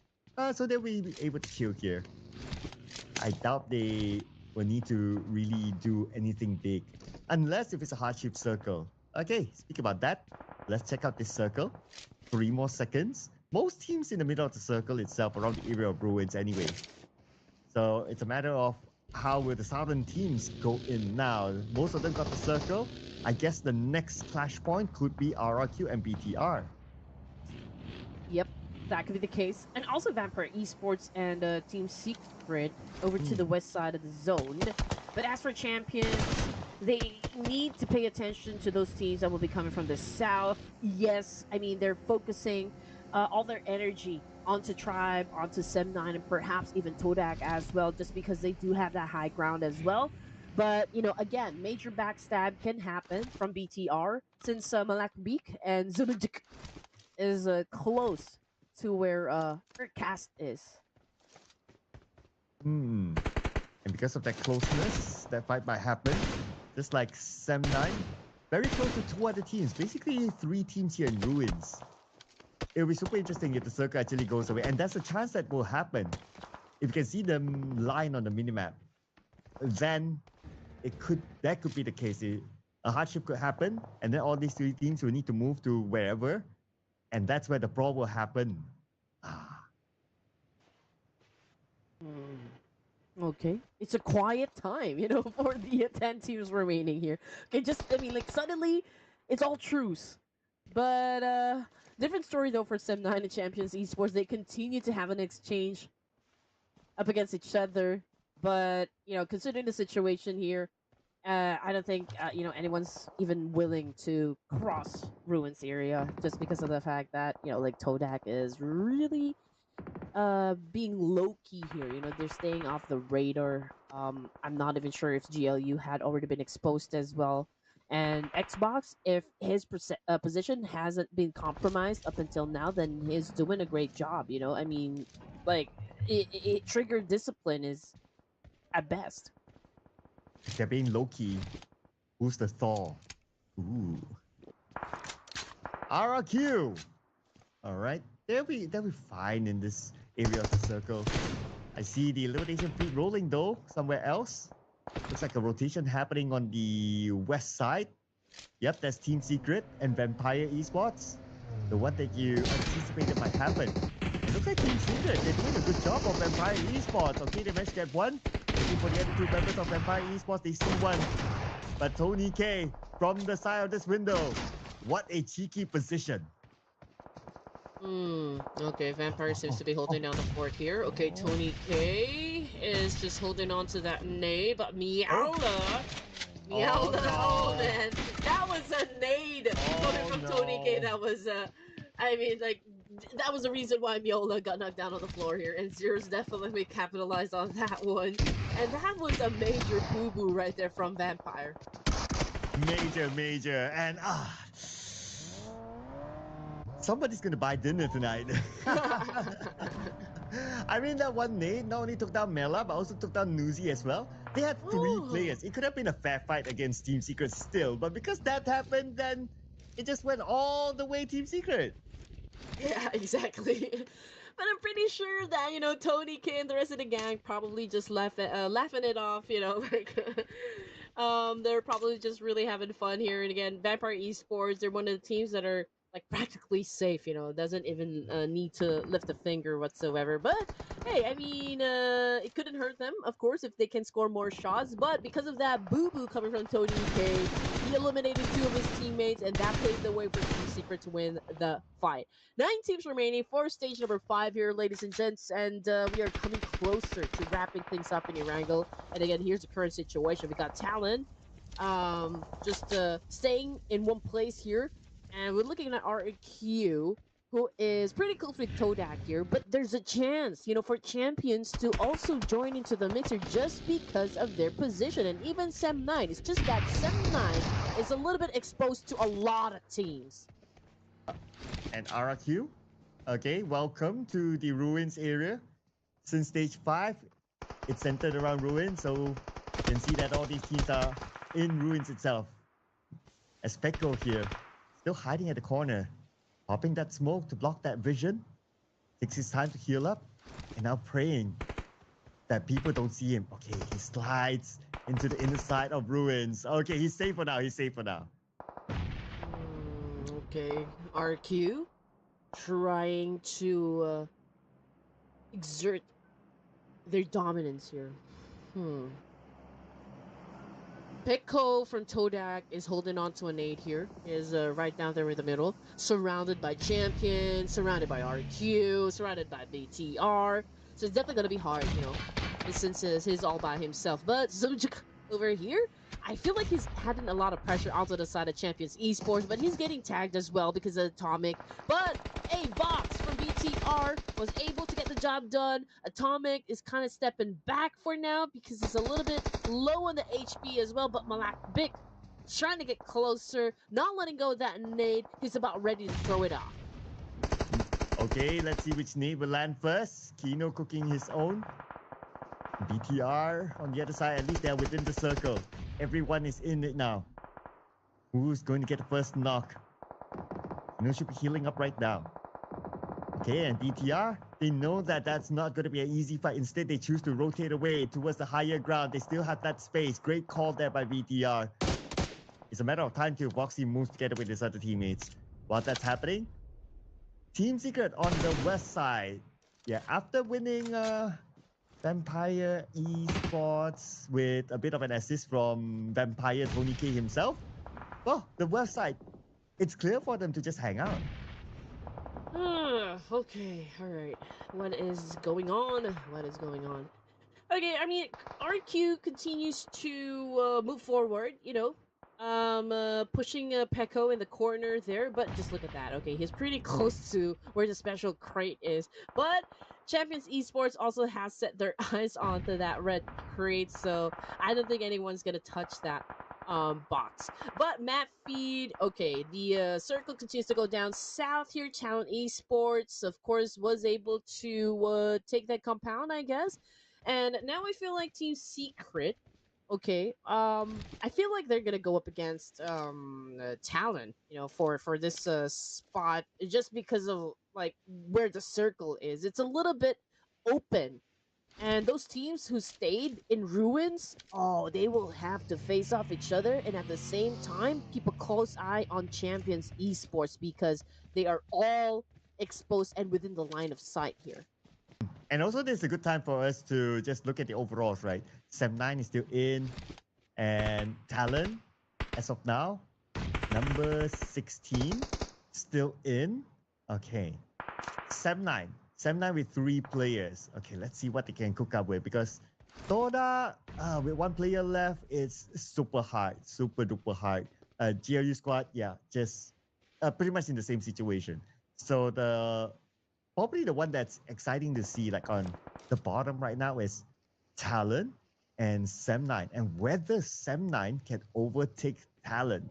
But the fact of the matter is that Talon, they still have a full team, unless they get eliminated later, because we're still at 9 teams right now. If they go out now, no placement points, no points at all for Talon.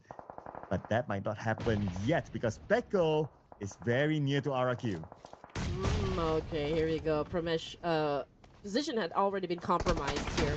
Oh, but it's pretty exposed now to Champions Esports, and but it was Sem9 who caught that point. Yeah, 4 points in the bag for Todak. And now we're looking at 8 teams remaining here at Champions Esports. I'm telling you that, they do have a great vantage point here, but they need to be careful with Zio and even like BTR. So Atomic, I feel like, yeah, he's focusing on, of course, the 2 players from BTR and the rest of the team. I feel like, yeah, it's going to be Zio from Tribe Aero Macy. But Kino, oh man, currently knocked down on the ground. So Champions Esports obviously now in the world of trouble. Okay, still very crowded on the north side. And here comes BTR. They still choose to fight through this trench. And BTR, so far so good. Managed to clear it off. And now this trench is theirs. They might still get the next circle. While Champions Esports out at number 8, 3 elimination points. Teams are starting to collect placement points now, including Talon and Sem9. I don't think they know that Zayu is pretty close to them because BTR is looking at RQ. Understandably so, because RQ is one of the biggest threat here just because they have the numbers. And just look at the momentum. I mean, they've already bagged 6 points for themselves, so yeah, they are kind of bulldozers right now. But hey, hands for you, can no longer wait here. He's trudging up against Bigatron now, making his car fly. Here comes the attack now, unfortunately. We got Such Car doing extremely well. Unfortunately, Hansford was able to follow through with the attack. And not over yet to the other side. One more to go, Malambik. Malambik all alone against two players of RRQ. Make that three. And that should be enough for them to take over this trench for the hands of BTR. Do you think RQ can bag their second chicken dinner of the night? Ooh, I mean that's a big possibility there. But anyway, here comes Xbox right now defending himself up Xbox? against M9 and was able to shut down two players. Mika right now trying to make a difference up against Xbox. Mika Yo! was able to hide behind the cemented wall, and Mika was able, of course, to put him down in his place. And now Sem9 has a chance to participate in the latter stages of the game here. But Team Secret also trying to get close, moving in closer to where the action is. They're still trying to find a great position for now. Oh, really love the execution by Mika earlier on.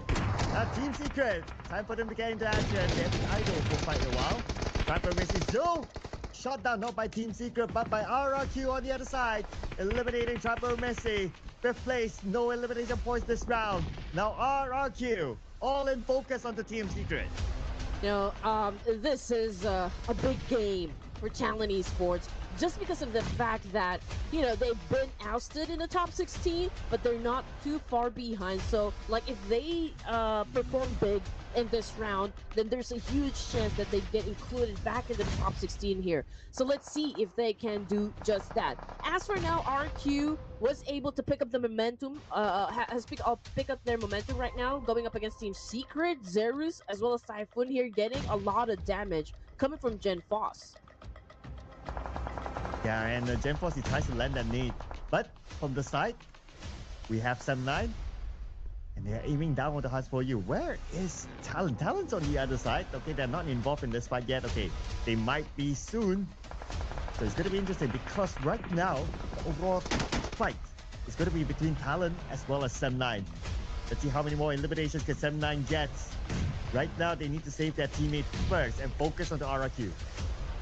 The par is so far away from the rest of the team. Oh, and the zone continues to favor RQ. But okay, how is this gonna go down? Talon, they're a complete squad here, right? So they do have that advantage. We can see that Genfaz is really doing a rapid spray here up against the remaining players of Sem9, putting on a lot of pressure because they haven't gotten inside the zone just yet. But Talon, they're really being quiet here. But Trexie, that's an opportunity for him to shut down Genfaz. So probably Sem9 can move forward. They can, but it's a bit of an open space. The best position right now, I would say, is Talon. They will have the high ground coming in from the southern side. RRQ, stopping Sem9 from moving forward. Jackson will be gunned down by Lapa. He's looking for Mika behind that building.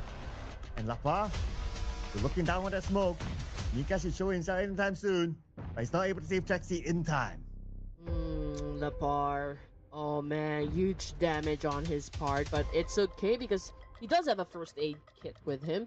But yeah, this is gonna be hard because it's a 2-1 split, and obviously they do need to set up a huge defense here, not just up against one team. We're talking about 3 teams surrounding them.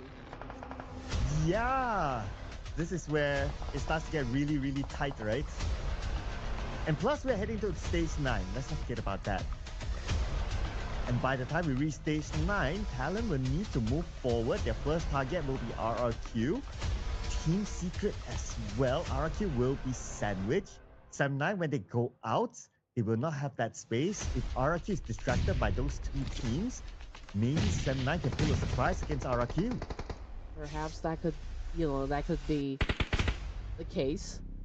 So many ways on how this would go down. I feel like I'm like Doctor Strange, like just looking all the possibilities of like how this game is gonna end. But we'll just have to wait and see. Talon right now moving closer and closer as quietly as possible. But hands for you.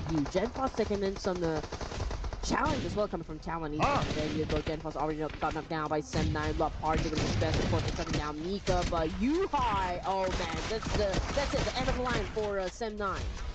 And here comes Zerus from Team Secret. from the side. RRQ has expected their sandwich between Talon and Team Secret. And Talon arrives. Talon will finish off RRQ. Now, all in focus onto Team Secret. Talon, they have the high guy advantage. They know exactly where Team Secret is at. And Ayo sends a nade across onto GK. GK receives 50% damage. Oh man, this is going to be an interesting fight. Okay, here we go. Oh! What? What? Okay. Oh. Did we just give the point to production? You did! Well, we did. We asked production to change their prediction, and production gets it! Okay. Great work for him. That point should be ours, you know. It's okay. It's all fun and games. Congratulations to production for getting yet another prediction right in the playoffs, and Talon Esports for doing an amazing job. They did, like really waited for that right opportunity, of course, to step into those fights that had been happening from inside the zone. They have been patient.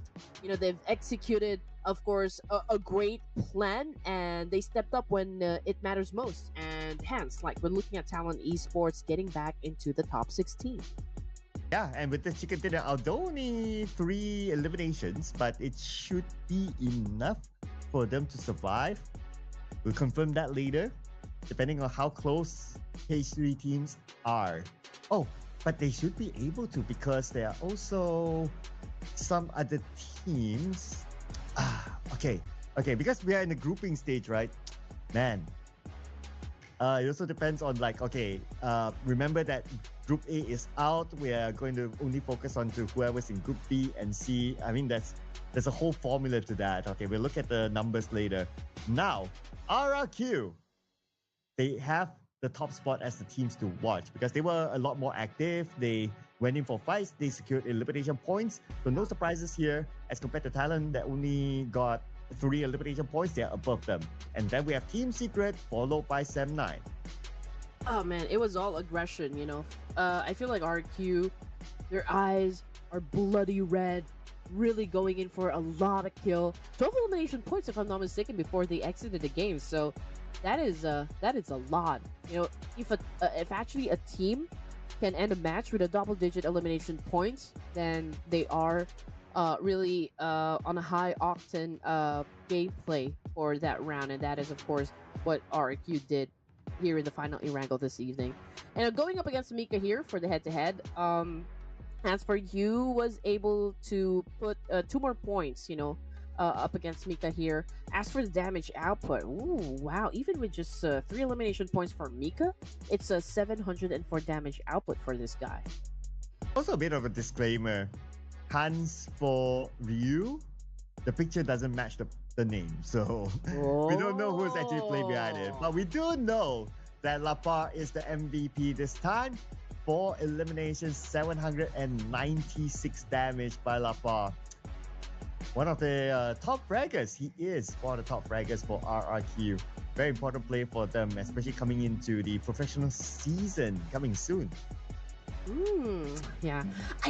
Out of all these pictures, Sir Kai, I do love the vibe coming from Xbox. Like, hey, I'm here to have fun. I'm one of the best fraggers that GLU has, so watch out for me in the battlefield. Hey, looking cool.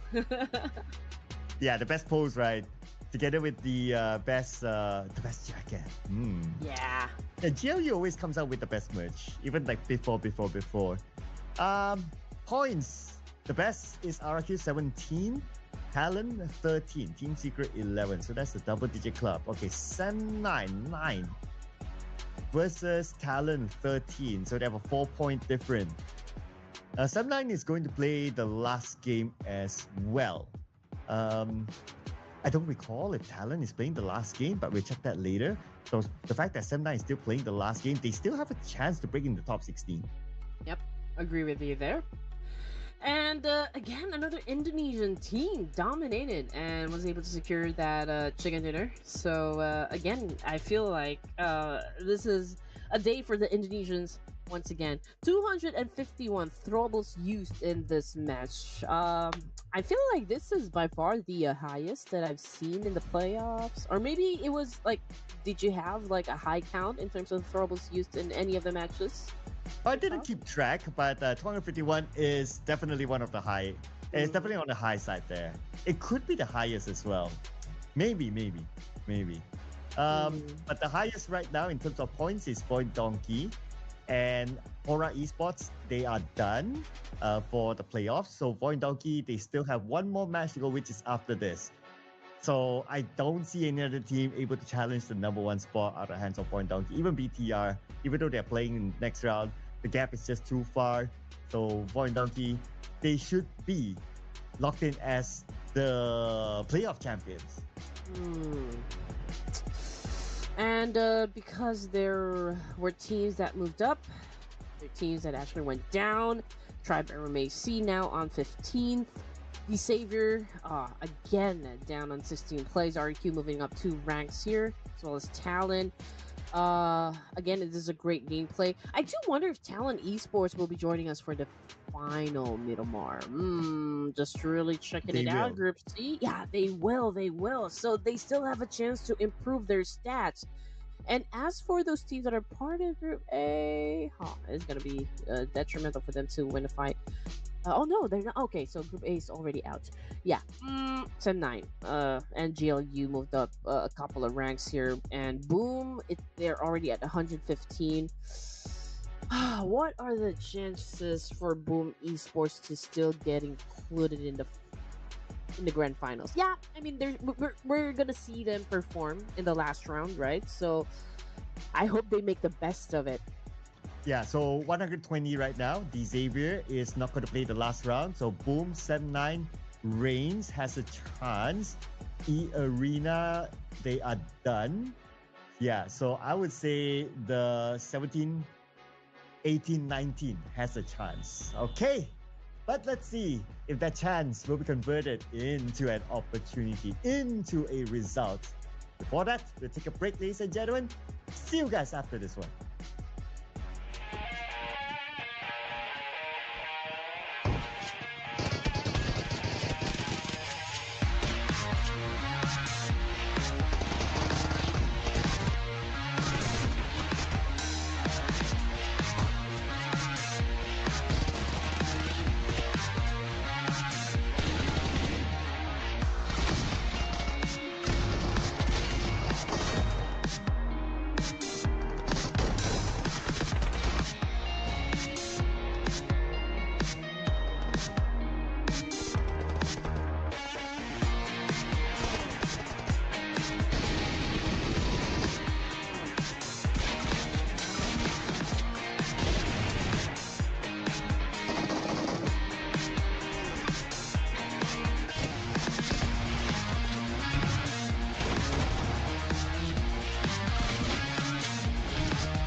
The last game to decide who will be in the grand finals. Welcome back to the Ruthless Invitation Showdown Season 10. We're still here in Circle together with Red Queen's hands. Yeah.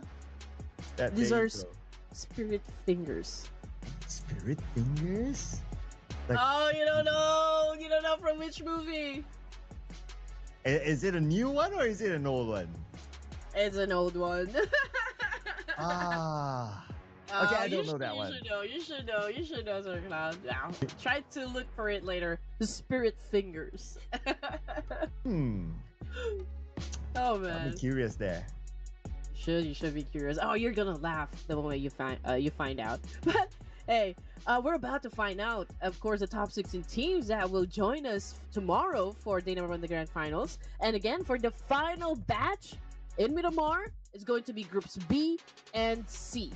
So, pick your team, ladies and gents. Hmm. Are we going to help production again? Oh man, production. Who's gonna win? I feel like Talon Esports might do a back-to-back chicken here. Huh. Okay. Huh. They are in page 2 though. Mm. Well. Oh man, it's hard. It's hard. Hmm. We already have like 3 teams from Indonesia that scored the chicken. Great esports. Reigns? Really? Yep. Yeah, because I picked Boom today, I picked Sam9 today, I picked Todak today. I even picked ASI8 today. Oh, I actually picked all of them already. And